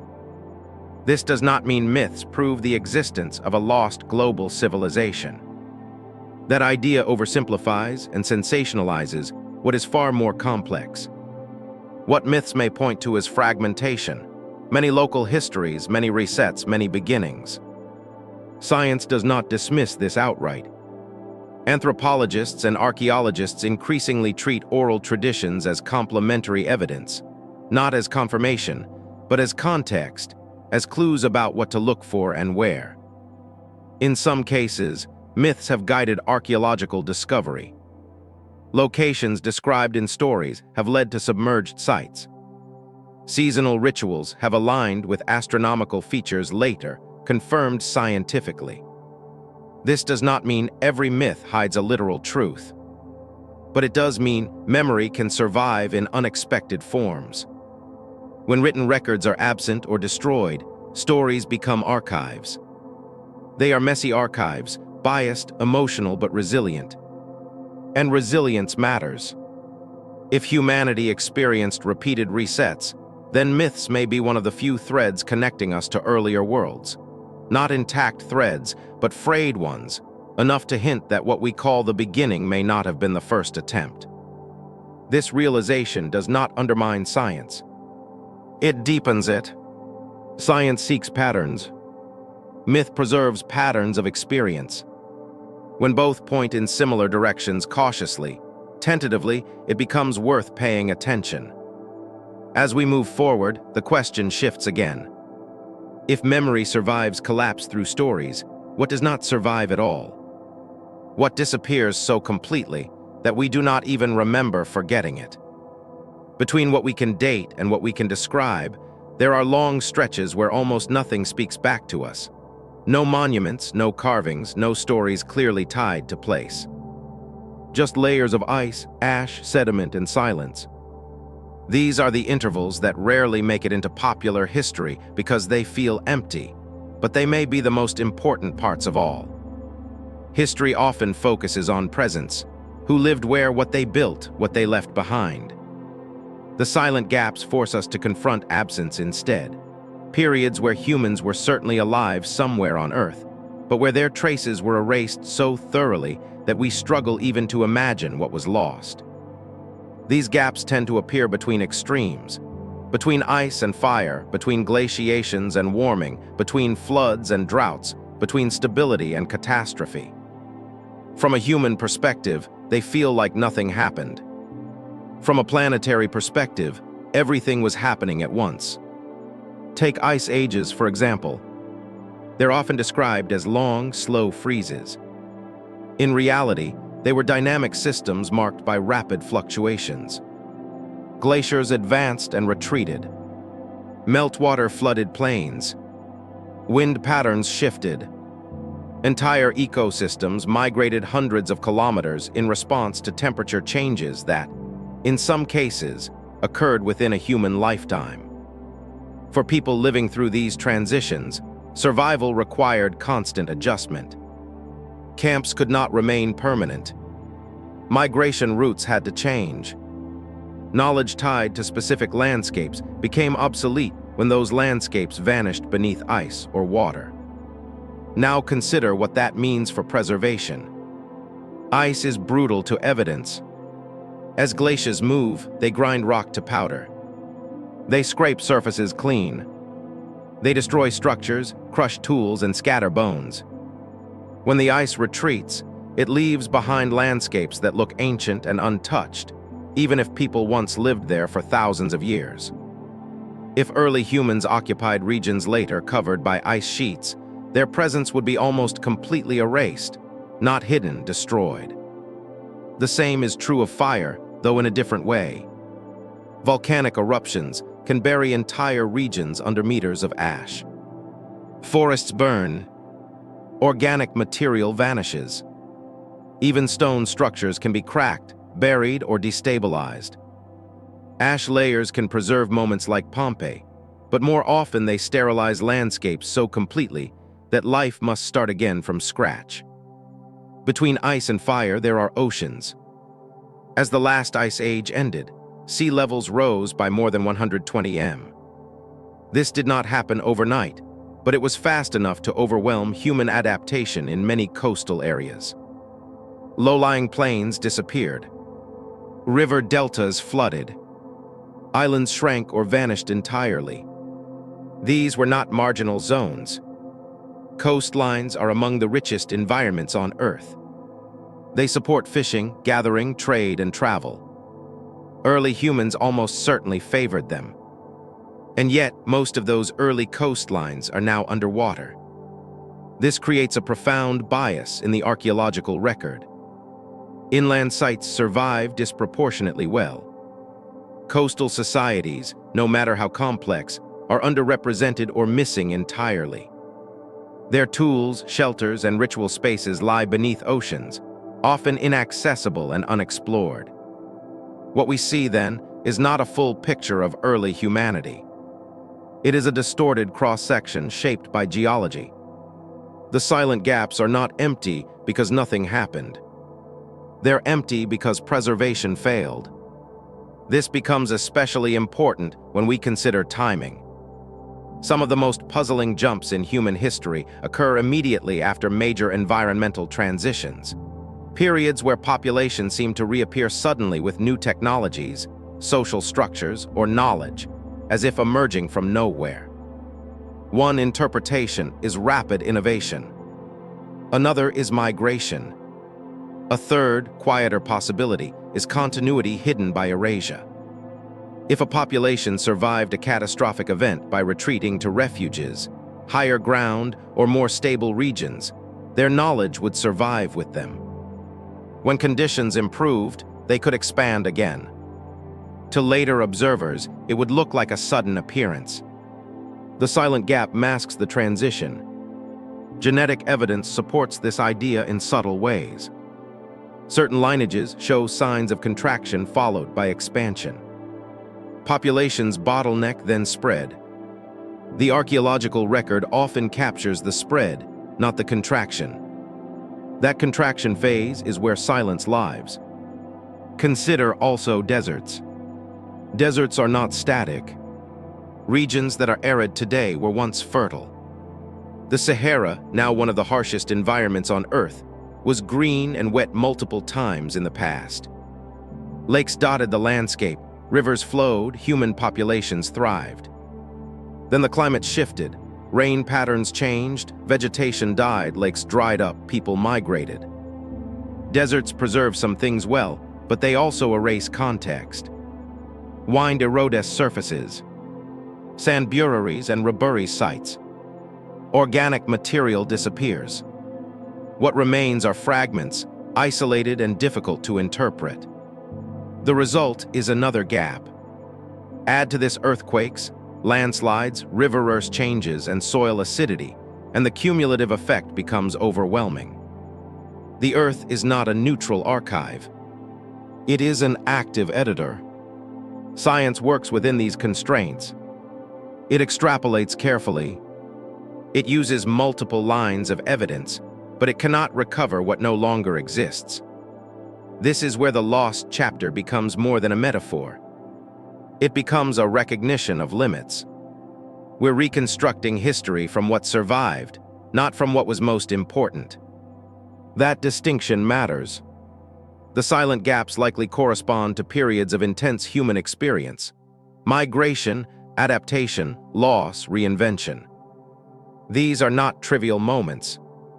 They shape culture deeply, but they leave few durable traces. Oral traditions may preserve echoes. Myths may carry fragments, but the material record goes quiet. This silence has consequences for interpretation.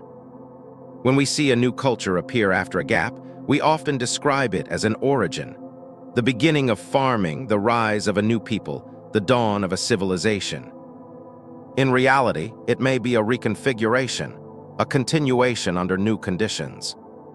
The gap hides the bridge. This also explains why some technologies appear suddenly and fully formed. They may not be new, they may be reintroduced. Stonework techniques, architectural styles, agricultural practices, and astronomical knowledge could survive collapses in reduced form, carried by small groups, then expand when conditions allow. From our perspective, they seem to emerge abruptly. From theirs, they were never entirely lost. The silent gaps also caution against overconfidence. When science draws timelines, it often connects distant points with straight lines. This is necessary for understanding, but it risks oversimplification. The reality between those points may be turbulent, discontinuous, and invisible. Acknowledging that does not weaken science. It strengthens it by making assumptions explicit. There is another aspect to silence that is harder to quantify. Human suffering does not fossilize well. Periods of famine, displacement, and collapse leave little behind compared to periods of abundance and construction. People struggling to survive do not build monuments. They dismantle them. They reuse materials. They move lightly. Their lives matter no less, but their traces fade faster. This creates an ethical dimension to the lost chapter. History favors the stable and the successful. It forgets the disrupted and the displaced. Entire generations may vanish from the record simply because they lived through the wrong kind of time. Recognizing silent gaps is a way of restoring balance, of acknowledging that absence is itself meaningful. Between ice and fire, humanity did not pause, it endured. And endurance often looks like simplicity when viewed from afar. This brings us back to the core discomfort. The idea that civilization might not be a single uninterrupted ascent, but a series of recoveries.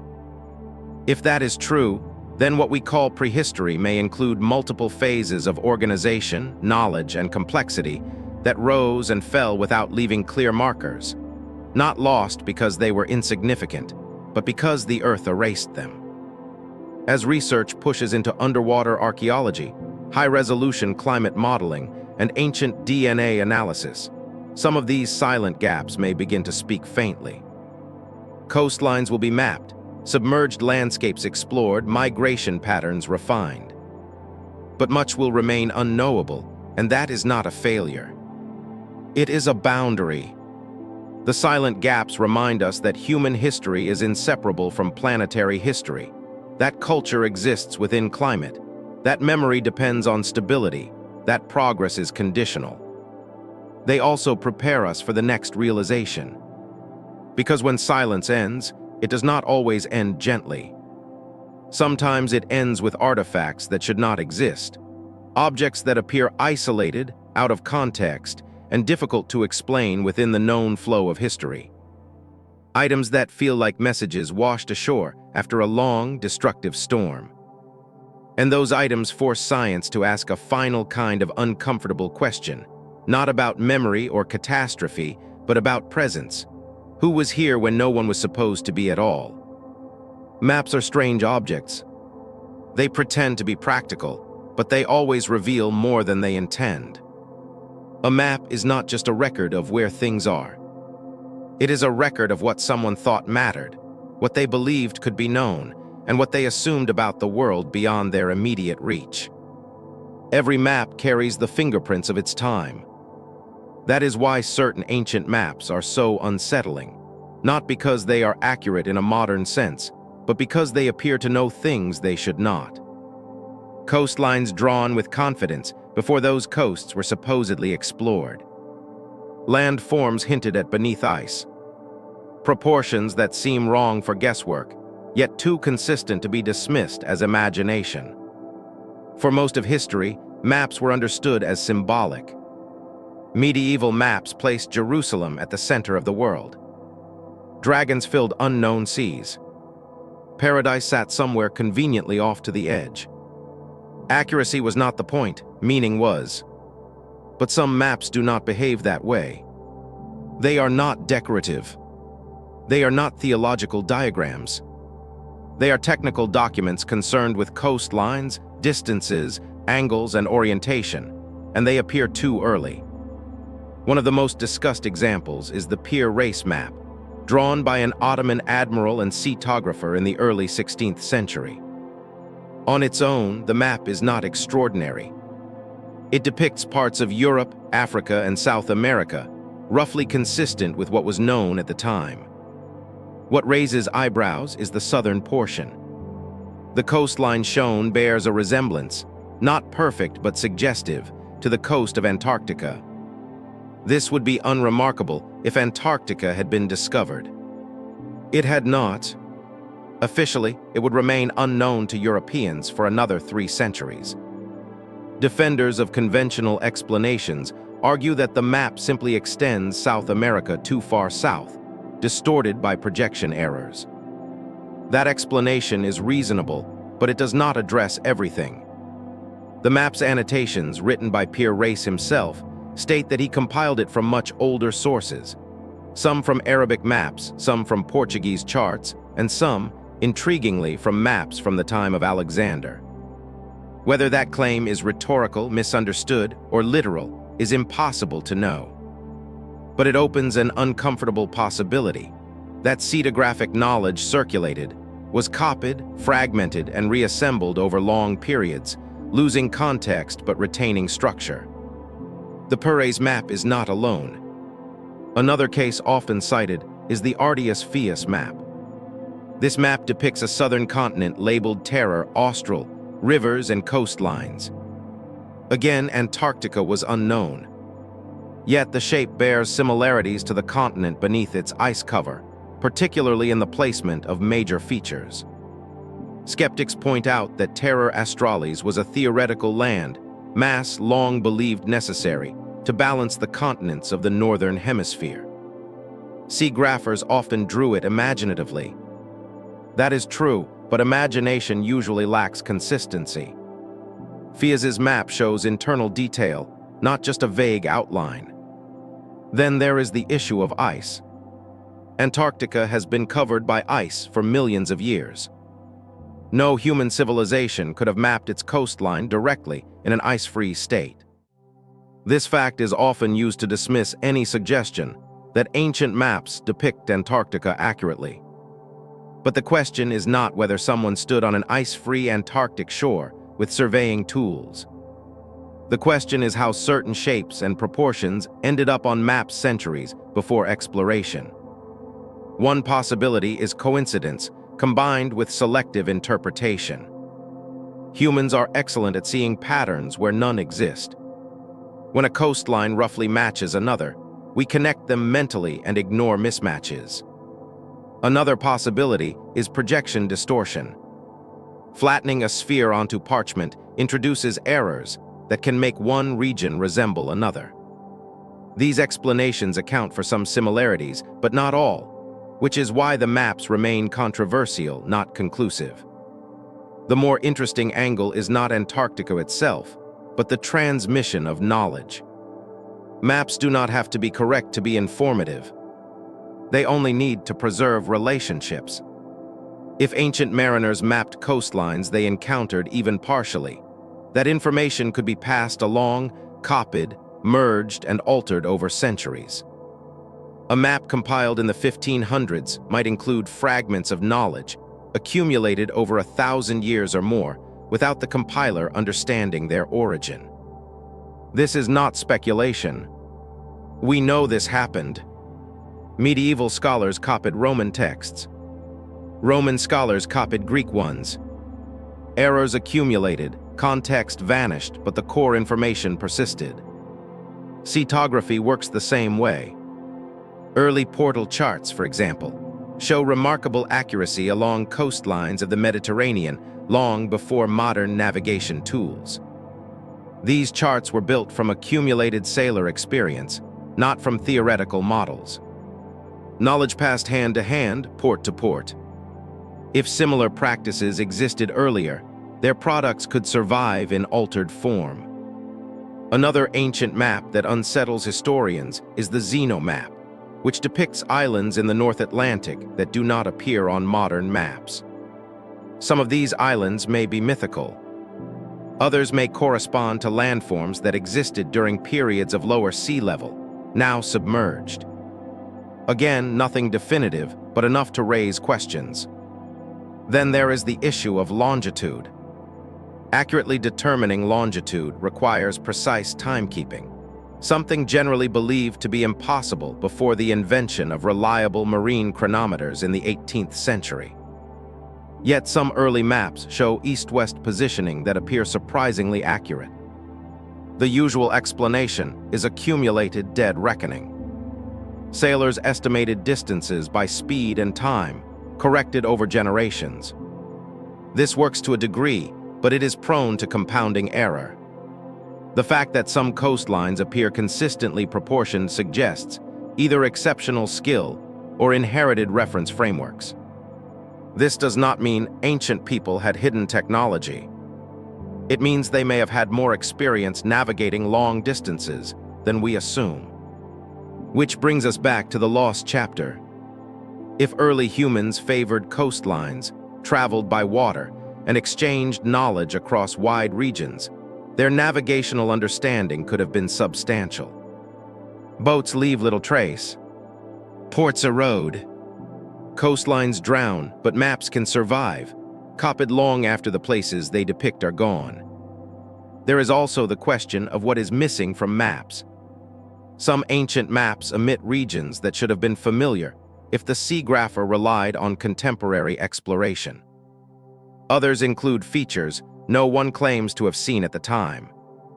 This asymmetry suggests compilation rather than direct observation. Compilation implies inheritance. Another intriguing example is the tabular Roger created by the geographer Ulrissa for the Norman King Roger of Sicily.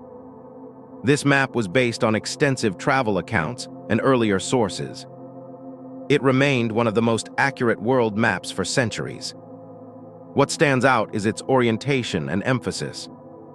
The map is oriented with south at the top, a reminder that conventions change. More importantly, it integrates knowledge from Africa, Asia, and Europe seamlessly, suggesting robust information networks. Such networks do not appear overnight. They imply generations of travel, trade, and communication. Now imagine similar networks existing earlier, perhaps episodically, perhaps locally, and then collapsing. Their maps would not survive intact, but fragments might, reappearing centuries later in unexpected places. This is not romantic speculation. It is how information behaves when systems fail.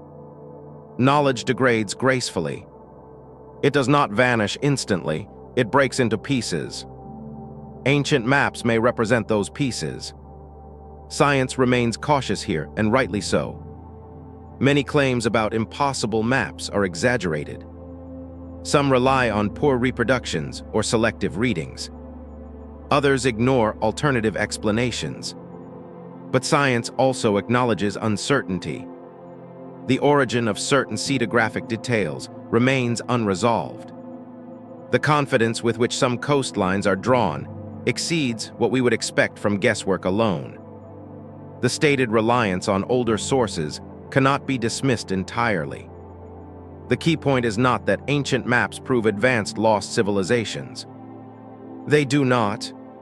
The key point is that they hint at continuity of geographic knowledge that outlasted specific cultures, knowledge that moved independently of political power, knowledge that survived collapse in fragments. Maps are especially vulnerable to this because they are useful. A broken story may be forgotten. A broken map can still guide you somewhere.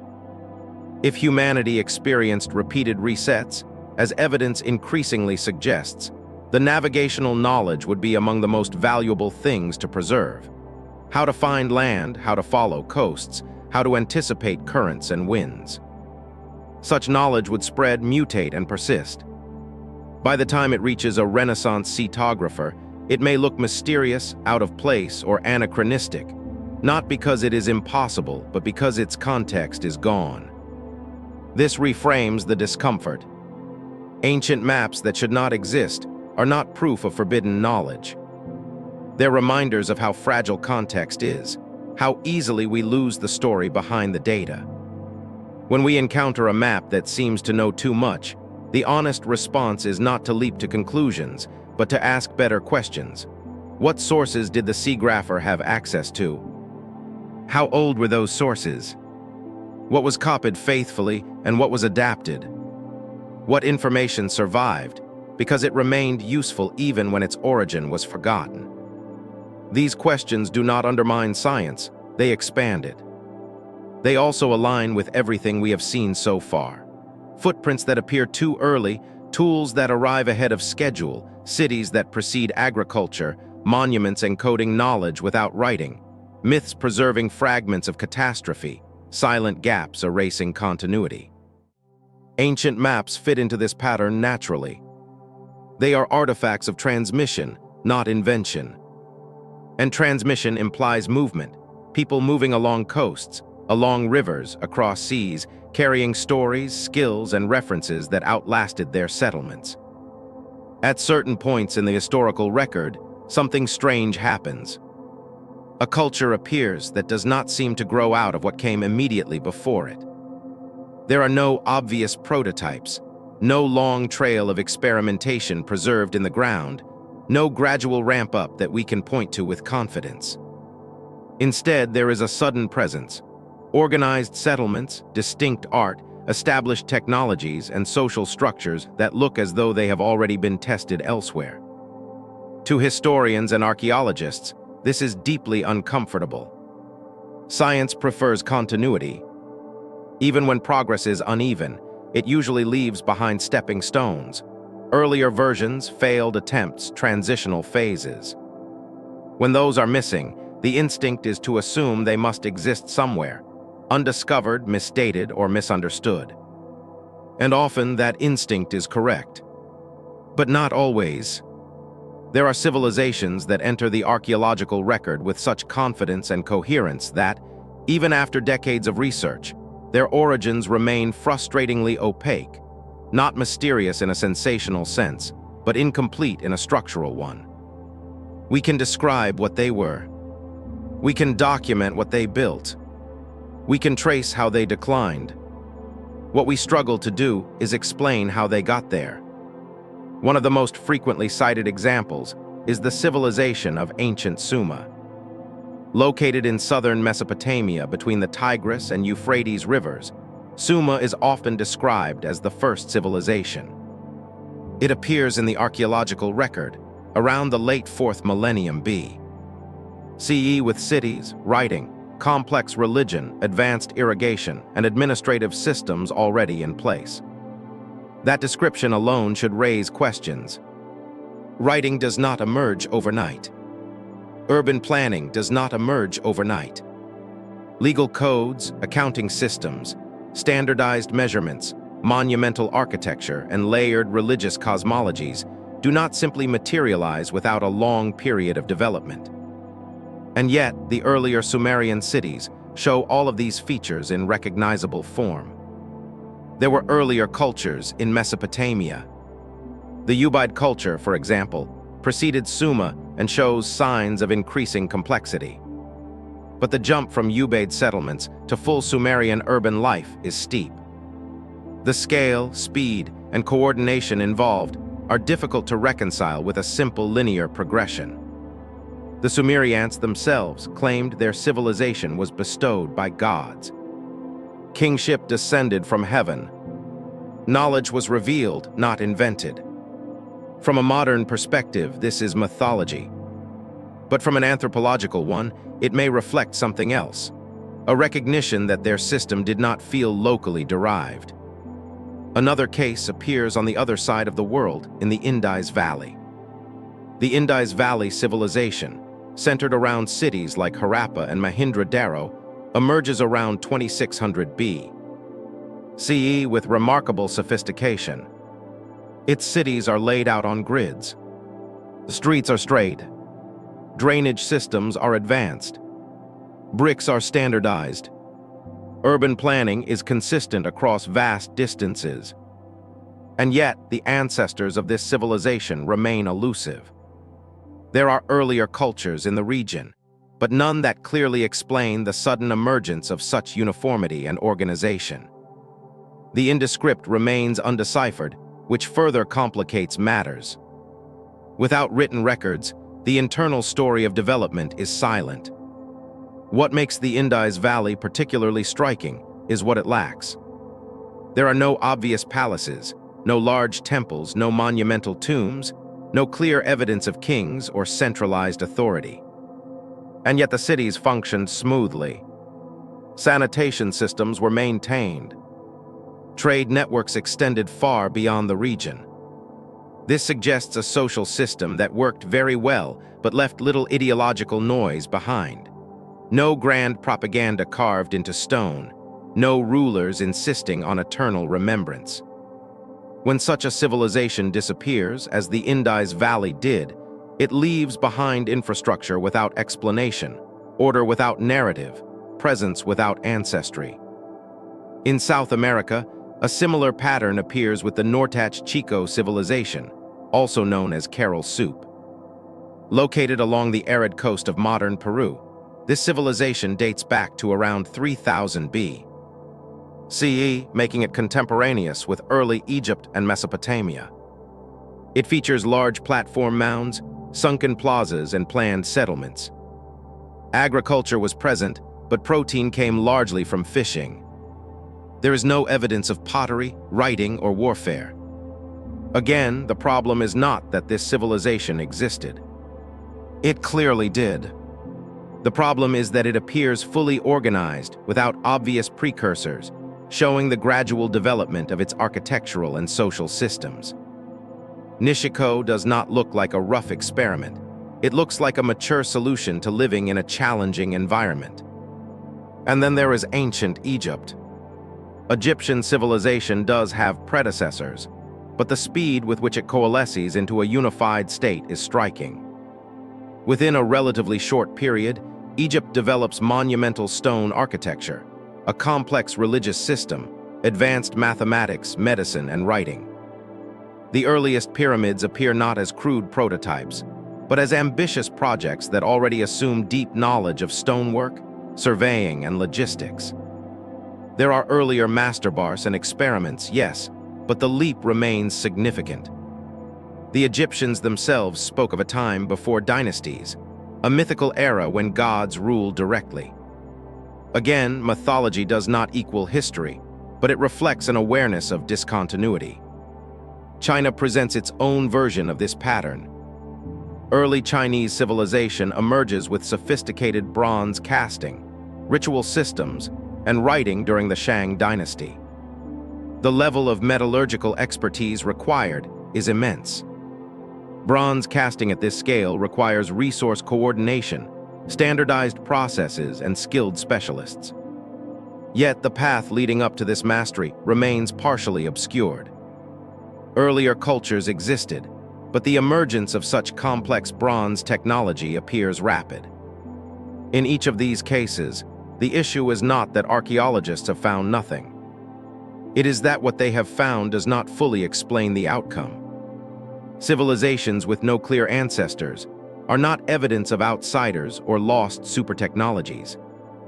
They are evidence of missing context. That context may have existed in forms that did not preserve well. Wooden structures, textile traditions, oral institutions, seasonal gathering sites, coastal settlements now underwater. All of these could support long-term cultural development without leaving dense archaeological footprints. It may also be that development occurred elsewhere, and the civilization we see is the result of migration or convergence. Knowledge does not always develop where it is expressed. People move, ideas move faster. If a group with established social systems relocates into a new region, they may appear suddenly in the archaeological record, even though their development occurred elsewhere. This is particularly plausible in river valleys and coastal plains, where migration routes converge. Another factor is scale bias. Small-scale societies can be highly complex without producing large, durable structures. Their complexity exists in social rules, kinship systems, and knowledge transmission rather than in architecture. When such societies grow or consolidate, their material footprint expands rapidly, creating the illusion of sudden emergence. Collapse then erases the smaller steps, leaving only the peak. Science increasingly recognizes this pattern. Terms like punctuated equilibrium, borrowed from evolutionary biology, are sometimes applied cautiously to cultural development. Long periods of relative stability are interrupted by rapid change. The change looks abrupt because the slow groundwork was invisible. There is also the role of environmental windows. Certain climatic conditions make large-scale organization easier. Stable rainfall, predictable seasons, abundant resources. When such windows open, societies that have been developing quietly can expand quickly. When the window closes, they contract or vanish. From the outside, it looks like appearance and disappearance. From the inside, it feels like opportunity and loss. Civilizations with no clear ancestors may, therefore, represent moments when multiple threads came together at once. Population density reached a threshold. Knowledge networks overlapped. Environmental conditions aligned. What followed was not a miracle, but a release of potential. Still, the discomfort remains because, even when all of this is acknowledged, there are cases where the evidence simply does not line up neatly, where the sophistication seems ahead of schedule, where the absence of transitional phases is not easily explained by preservation alone. Science does not fill those gaps with certainty. It marks them as open questions, and open questions matter. They remind us that our timelines are provisional, that our confidence should be proportional to our data, that history is not a closed book, but a working draft. The idea of civilizations with no clear ancestors challenges a comforting assumption. That progress is always traceable, that every outcome has a visible lineage, that nothing important is ever truly lost. The evidence suggests otherwise. Human societies appear capable of developing complexity, losing it, and redeveloping it under different conditions. Knowledge can be preserved unevenly. Social systems can vanish while technologies survive, or technologies can vanish while symbolic structures persist. This does not diminish modern civilization. It places it within a longer, more fragile story, a story where what survives is not always what mattered most. There is a moment in every scientific investigation where confidence gives way to restraint, where data stops forming a clear picture, where hypotheses multiply instead of converge, and where the most responsible answer becomes a quiet, deliberate pause. We don't know yet. This moment is rarely emphasized outside academic circles. It does not make for dramatic headlines or satisfying conclusions. But it is one of the most important features of science as a method, not as an institution, not as a body of facts, but as a way of engaging honestly with reality. When it comes to the lost stretches of human history, that pause appears more often than many people realize. Despite centuries of archaeology, decades of advanced dating techniques, and the recent explosion of genetic and environmental data, there remain fundamental questions that science cannot currently answer with confidence. Not because the questions are poorly framed, but because the evidence required to answer them no longer exists, has not yet been found, or may be impossible to recover. One of the most basic unanswered questions is scale. How many humans lived on Earth before the last ice age ended? Estimates vary widely. Population numbers depend on assumptions about carrying capacity, climate stability, and technological adaptation. Small changes in those assumptions produce radically different results. If coastal environments supported dense populations for tens of thousands of years, and if those coastlines are now submerged, then global population estimates for deep prehistory may be significantly underestimated. Science can model possibilities, it cannot confirm them. Another unresolved question concerns continuity. Did human societies repeatedly collapse and rebuild using fragments of previous knowledge? Or did most innovations truly arise independently each time? The evidence supports both interpretations in different contexts. Some technologies appear to be reinvented multiple times. Others show signs of diffusion. Untangling those patterns is extraordinarily difficult when the archaeological record is incomplete. We know humans are capable of rediscovery. We also know knowledge can persist quietly for generations. Distinguishing between those two processes thousands of years later is often impossible. Then there is the question of social complexity. How complex were human societies before agriculture became widespread? The traditional model assumes small egalitarian bands with limited coordination. Yet mounting evidence suggests that some pre-agricultural groups organized large gatherings, built monumental structures, managed resources seasonally, and maintained shared symbolic systems over long periods. What science cannot yet explain is how widespread this complexity was. Were these rare exceptions driven by unique environmental conditions? Or were they part of a broader pattern that left little trace? Without written records or durable materials, complexity expressed through social rules and rituals may be archaeologically invisible. Science can identify the exceptions, it cannot yet map the norm. Another area of uncertainty involves migration. We know humans migrated extensively. We know they crossed continents and oceans earlier than once believed. What remains unclear is how often these movements occurred, how organized they were, and what technology supported them. Simple watercraft can travel remarkable distances under the right conditions. Coastal navigation does not require stars or compasses. only familiarity with currents, winds, and landmarks. Such knowledge could spread quickly and leave almost no material trace. Science can infer migration routes from genetics and tool distributions. It cannot reconstruct the lived experience of movement, how knowledge was transmitted, how risks were managed, how routes were remembered. These gaps matter because migration shapes everything else. Social organization, technological diffusion, and cultural memory all depend on how people move through the world. There is also the unresolved issue of time perception. How did early humans understand time, cycles, and long-term change? We know they observed celestial events. We know they tracked seasons. We know some monuments encode astronomical knowledge. What we do not know is how this understanding shaped decision at a societal level. Did long-term environmental awareness influence settlement choices? Did it inform strategies for dealing with climate instability? Did it allow some groups to anticipate change better than others? Science can detect the outputs of such knowledge, but not the internal reasoning behind it. Another major uncertainty lies in loss. How much knowledge was lost permanently? This is perhaps the hardest question of all, because it is inherently unanswerable. We cannot count what did not survive. We can only observe that loss occurred.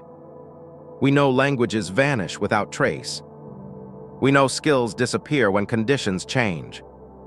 We know entire ways of life can end within a generation. Multiply that by thousands of years and countless societies, and the scale of potential loss becomes staggering. Science can document extinction, it cannot quantify absence. There are also questions surrounding technological ceilings. Were there technologies that early humans experimented with and then abandoned because they were unsustainable, inefficient, or incompatible with changing environments? Not advanced machines in a modern sense, but techniques, materials, or systems that did not persist. The archaeological record favors what worked long-term. Failed innovations leave fewer traces. Yet failure is a crucial part of experimentation. Without knowing what was tried and discarded, our picture of technological development is incomplete. Then there is the matter of interpretation itself. Science relies on models. Models simplify reality to make it understandable.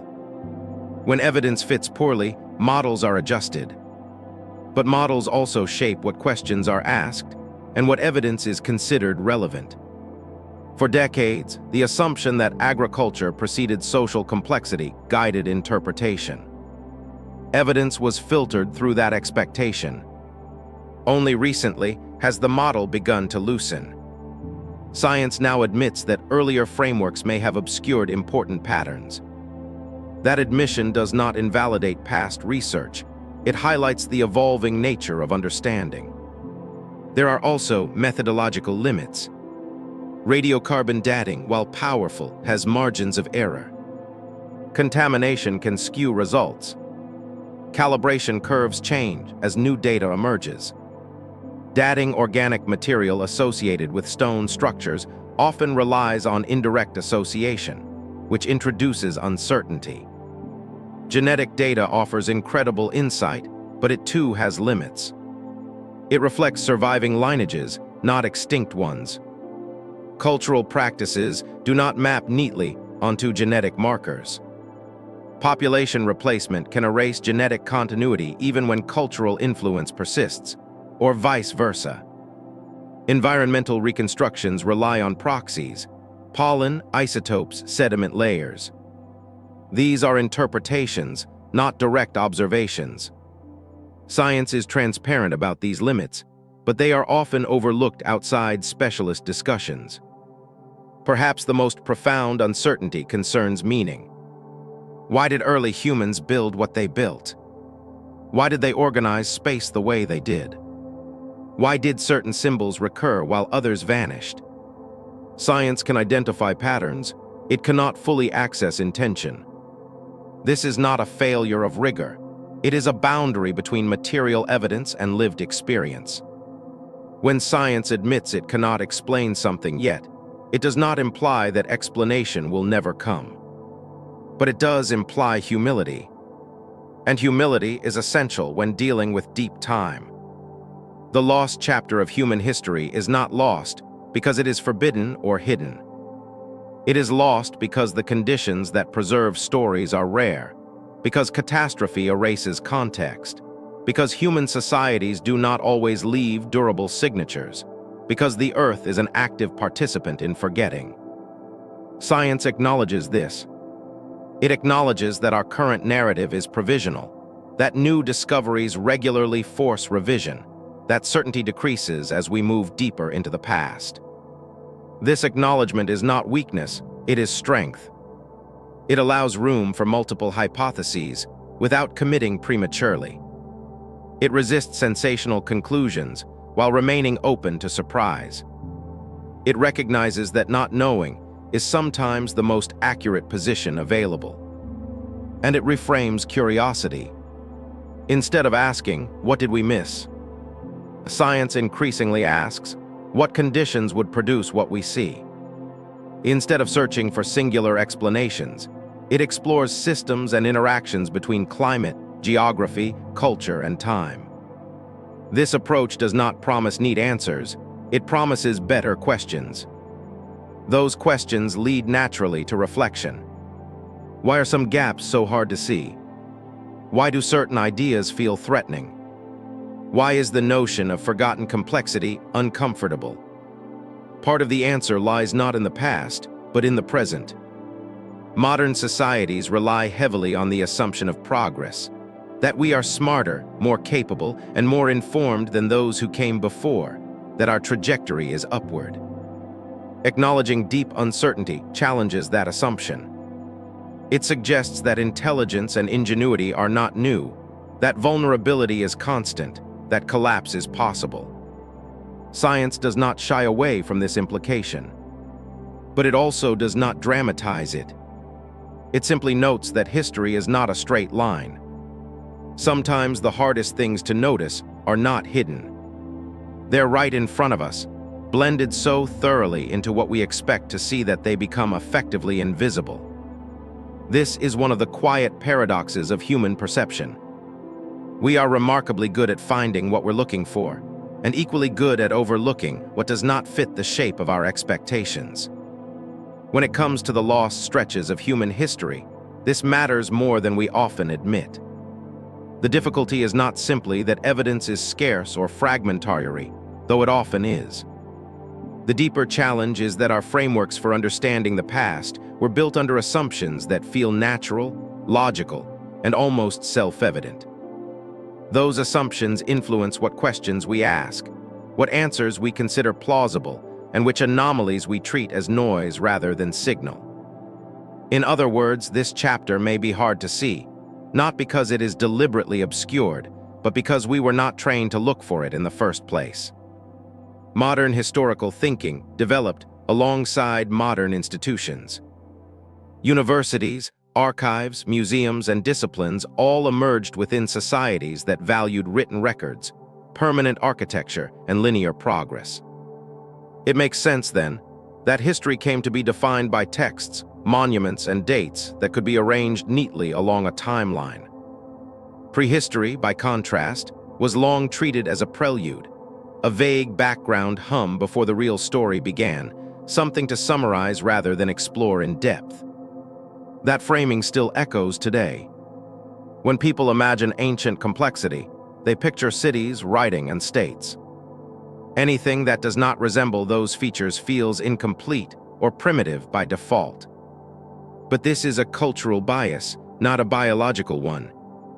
Human intelligence did not suddenly switch on with the first brick or inscription. It was always there, expressed through whatever forms the environment and social structure allowed. One reason this chapter is hard to see is that complexity does not always leave durable traces. A society organized around seasonal movement, oral knowledge, and shared ritual may be extraordinarily sophisticated yet archaeologically faint. Its buildings are temporary. Its tools are organic. Its laws are spoken, not written. Its history lives in memory rather than stone. From a modern archival perspective, such a society barely exists. This creates an illusion of absence, not because nothing happened, but because what happened did not survive in forms we're accustomed to recognizing as evidence. There is also a bias toward permanence. We tend to value what lasts: stone over wood, writing over speech, cities over camps. This bias shapes interpretation.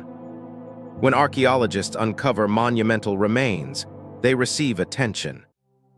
When they uncover subtle patterns of land use, temporary structures, or scattered artifacts, those findings often struggle for recognition. Yet permanence is not the same as importance. Many human achievements are deliberately impermanent. Rituals end. Gatherings disperse. Knowledge is carried in people, not places. When those people move or die, the record evaporates. Another reason this chapter is hard to see lies in how scientific disciplines are divided. Archaeology, climatology, genetics, anthropology, linguistics, and mythology often operate in parallel rather than in true integration. Each field has its methods, standards, and limitations. Each answers different questions. The lost chapter lives in the spaces between them. Climate science can tell us when environments changed, but not how societies responded culturally. Genetics can tell us about population movement, but not about beliefs or social organization. Archaeology can uncover structures and tools, but not the meanings attached to them. Mythology can preserve echoes of experience, but not precise mechanisms or dates. Seeing the full picture requires synthesis, and synthesis is difficult. It requires comfort with uncertainty. It requires resisting the urge to privilege one type of evidence over all others. It requires acknowledging that no single discipline holds the key. This is not how most education systems train us to think. Another obstacle is narrative simplicity. Human brains are storytelling machines. We prefer clean arcs, beginnings, middles, and ends, heroes and breakthroughs, clear causes and effects. History textbooks reflect this preference. They compress complexity into digestible sequences. The idea that human development involved repeated advances and losses does not fit neatly into that structure. It complicates the story. It resists summarization.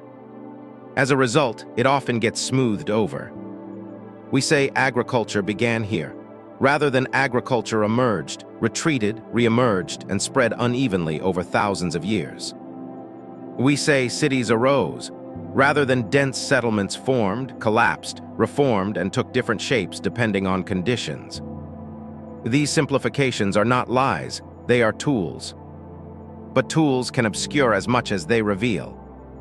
There is also a psychological discomfort involved.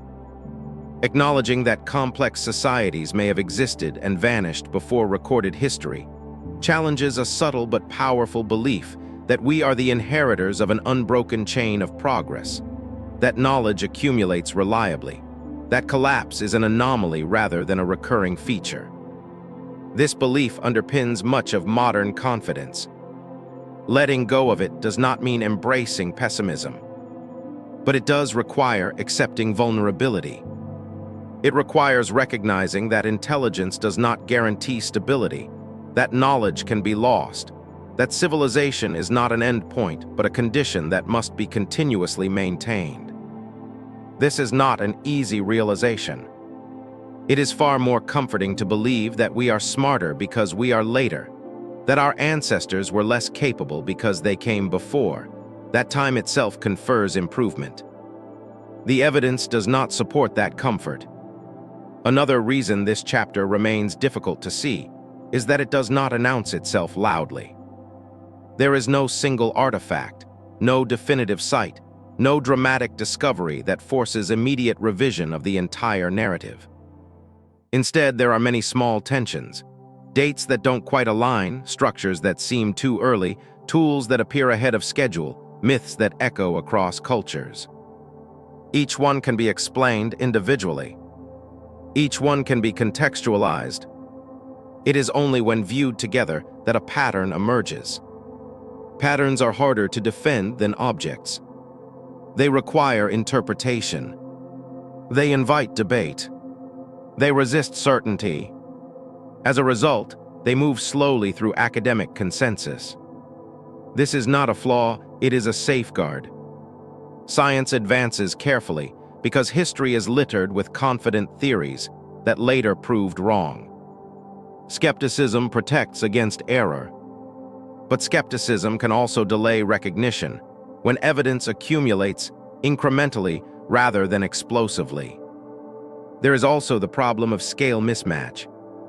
Human history spans hundreds of thousands of years. Written history spans a few thousand.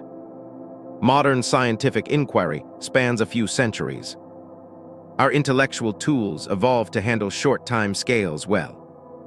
Deep time stretches those tools.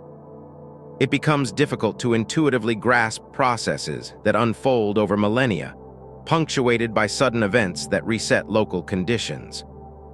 We default to linear models because they are cognitively manageable. But deep time is nonlinear. Climate changes abruptly. Populations fragment and recombine. Technologies appear, vanish, and reappear. Knowledge spreads unevenly. Seeing this requires stepping outside everyday intuition. Another subtle obstacle is language itself. Words like civilization, progress, primitive, and advanced carry assumptions. They imply value judgments. They suggest hierarchy. They encourage comparison rather than understanding. When early societies do not fit these categories, they become hard to classify. If they are not agricultural, not urban, not literate, then where do they belong? Often they are placed in a catch-all category of pre-civilized, which implies deficiency rather than difference. This linguistic framing makes it harder to recognize complexity that takes unfamiliar forms. There is also the influence of modern technology on perception. We live surrounded by machines, infrastructure, and systems that feel overwhelmingly complex. Compared to this, ancient societies appear simple by contrast. But this is an illusion created by specialization. Modern complexity is distributed. No single individual understands the entire system. Ancient complexity was often integrated. Knowledge was embedded in practice, ritual, and environment. It was not abstracted into manuals or databases. That makes it harder to see from the outside. Imagine trying to assess the sophistication of a society based solely on what remains after most of its materials have decayed. The picture will always be incomplete. This incompleteness becomes even more pronounced when combined with catastrophe. Floods erase coastlines. Ice grinds landscapes. Fire sterilizes regions. When these forces act repeatedly, they do not just remove evidence, they selectively remove certain types of evidence. What survives are the outliers, the unusually durable, the accidentally preserved. The everyday disappears. This creates a distorted archive. When we then ask, why don't we see evidence of earlier complexity? The answer may be that we are looking in the wrong places with the wrong expectations at the wrong scale. Science is increasingly aware of this, but awareness does not immediately translate into clarity. Underwater archaeology is still limited. Vast submerged landscapes remain unexplored. Genetic data continues to revise migration timelines. Climate models grow more precise, revealing instability where stability was assumed. Each advance helps, but none offers a complete picture. And perhaps that is the most important reason this chapter is hard to see. It is not a single chapter. It is a pattern of interruption, a recognition that human history is not a smooth narrative, but a series of attempts. Some successful, some short-lived, some erased so thoroughly that we mistake absence for simplicity. Seeing this requires patience. It requires resisting both sensationalism and dismissal. It requires holding uncertainty without rushing to fill it. It requires accepting that some questions may remain open indefinitely. That is not failure. It is honesty. As science continues to refine its tools and expand its scope, parts of this chapter will come into sharper focus. Others will remain blurred. New evidence will complicate old models. Old assumptions will quietly dissolve. And through it all, the most important shift may not be in what we discover, but in how we interpret discovery itself. Because once we accept that human history includes deep gaps, repeated losses, and forgotten complexity, our relationship with the past changes. It becomes less about finding a single missing piece and more about recognizing a different kind of story, a story not of inevitable ascent, but of persistence. To be standing here now is to occupy a very narrow ledge between what is remembered and what is forgotten. We tend to think of the present as solid, self-evident, and permanent. But from a wider view, it is just another thin layer settling briefly on top of everything that came before. Beneath it lie countless other presents, once just as vivid, just as certain, now compressed into fragments, gaps, and silence. When you step back and consider that perspective, something subtle but important changes. The lost chapter of human history stops feeling like a puzzle to be solved and starts feeling like a condition of being human. We're not standing at the end of a long, clearly marked road. We're standing in the middle of a field where many paths have crossed, faded, reappeared, and vanished again. Some of those paths led to cities. Some led to coastlines, now underwater. Some led nowhere and ended quietly when conditions changed. All of them were walked by people who felt as present in their moment as we do in ours. That realization can be unsettling at first. Modern life trains us to think in terms of accumulation. More data, more technology, more records, more certainty. We are surrounded by storage systems designed to preserve everything. Photos, messages, documents, backups of backups. It creates the impression that forgetting is optional, that loss is a failure rather than a natural process.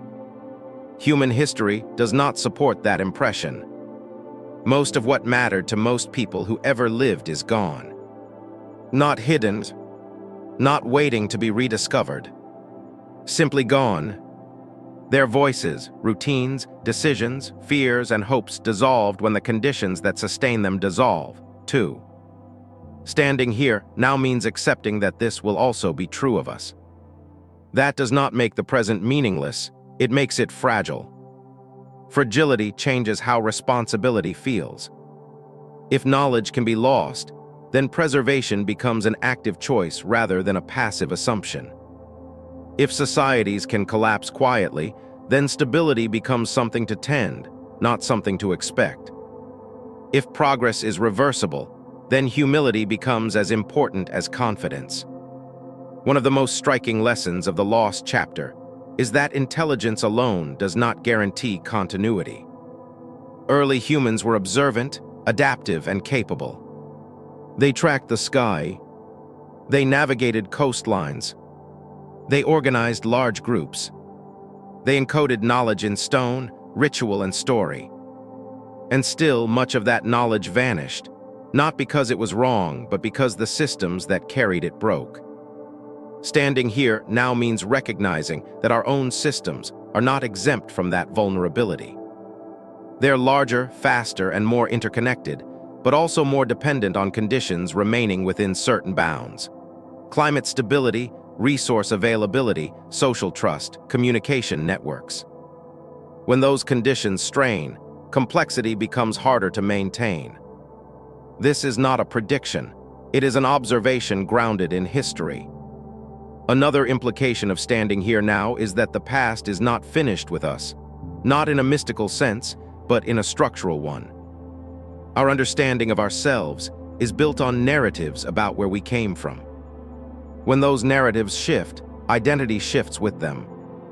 If early humans were more capable than we once believed, then modern intelligence is not a sudden peak. It is an expression of a long-standing capacity. If societies have risen and fallen repeatedly, then permanence is not a defining feature of civilization. It is an aspiration. That reframing alters how we see achievement. Instead of viewing ancient structures as primitive precursors to modern engineering, we can see them as solutions optimized for their contexts. Instead of seeing early societies as incomplete versions of us, we can see them as complete versions of themselves operating under different constraints. Standing here now means loosening the instinct to rank the past. It also means rethinking what counts as success. History books often celebrate expansion, dominance, and longevity. But those metrics are biased toward what leaves the biggest traces. They overlook quieter forms of success: sustainability, balance, adaptation, knowledge that worked well enough not to need escalation. Some early societies may have thrived precisely because they did not push toward permanence or growth. When conditions changed, they moved. When resources thinned, they adjusted. Their flexibility may have kept them alive longer than rigid systems that collapsed dramatically. From our perspective, those societies look like gaps.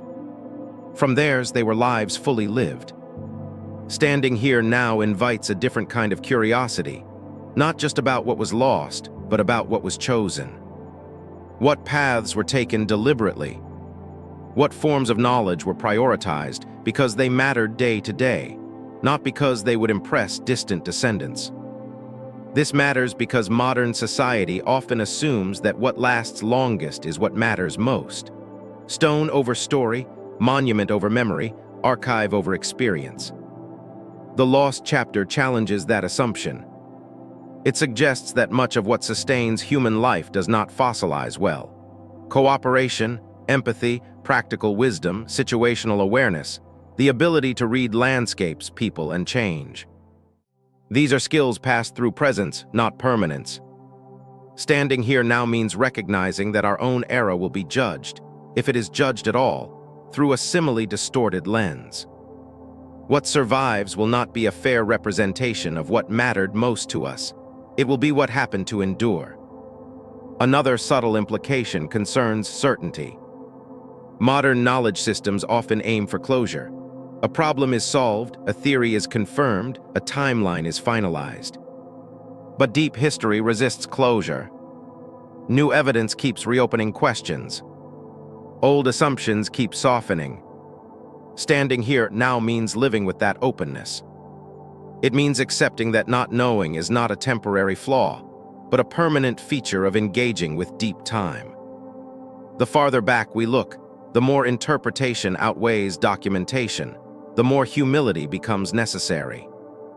This does not weaken science, it refinizes it. Science that acknowledges its limits is more trustworthy, not less. It is less likely to overreach, less likely to confuse plausibility with proof, more likely to adapt as new information appears. The Lost Chapter reinforces this approach. It reminds us that explanations should remain provisional, especially when dealing with incomplete records shaped by erosion, catastrophe, and chance. Standing here now also affects how we relate to myths, traditions, and alternative ways of knowing. This does not mean abandoning critical thinking. It means recognizing that different systems preserve different kinds of information. Oral traditions may preserve emotional truth. Ritual may preserve ecological knowledge. Symbol may preserve relationships rather than facts. None of these replace scientific analysis, but they complement it. When science listens without surrendering rigor, it gains context. When it dismisses too quickly, it risks missing patterns that only emerge across disciplines. Standing here now means holding multiple perspectives at once, without forcing them into premature agreement. There is also a personal dimension to all of this. When you consider the depth of human time, individual worries often soften, not disappear but reposition. The pressures of daily life exist within a much larger frame. That frame does not diminish their reality, but it changes their scale. People before us faced uncertainty without guarantees. They adapted without knowing what the next season would bring. They raised children without assuming stability. They found meaning without permanence. Standing here now means inheriting that same condition, even if modern life sometimes disguises it. This perspective can be grounding rather than frightening. It reminds us that adaptability is not new, that uncertainty is not a failure state, that resilience has always been part of the human story. It also encourages attentiveness. If much of history is lost because it left no durable trace, then presence itself becomes valuable. Paying attention, noticing patterns, listening to environments, responding thoughtfully to change. These are not abstract virtues. They are survival skills honed over millennia. Standing here now means participating in that lineage, whether we think about it consciously or not.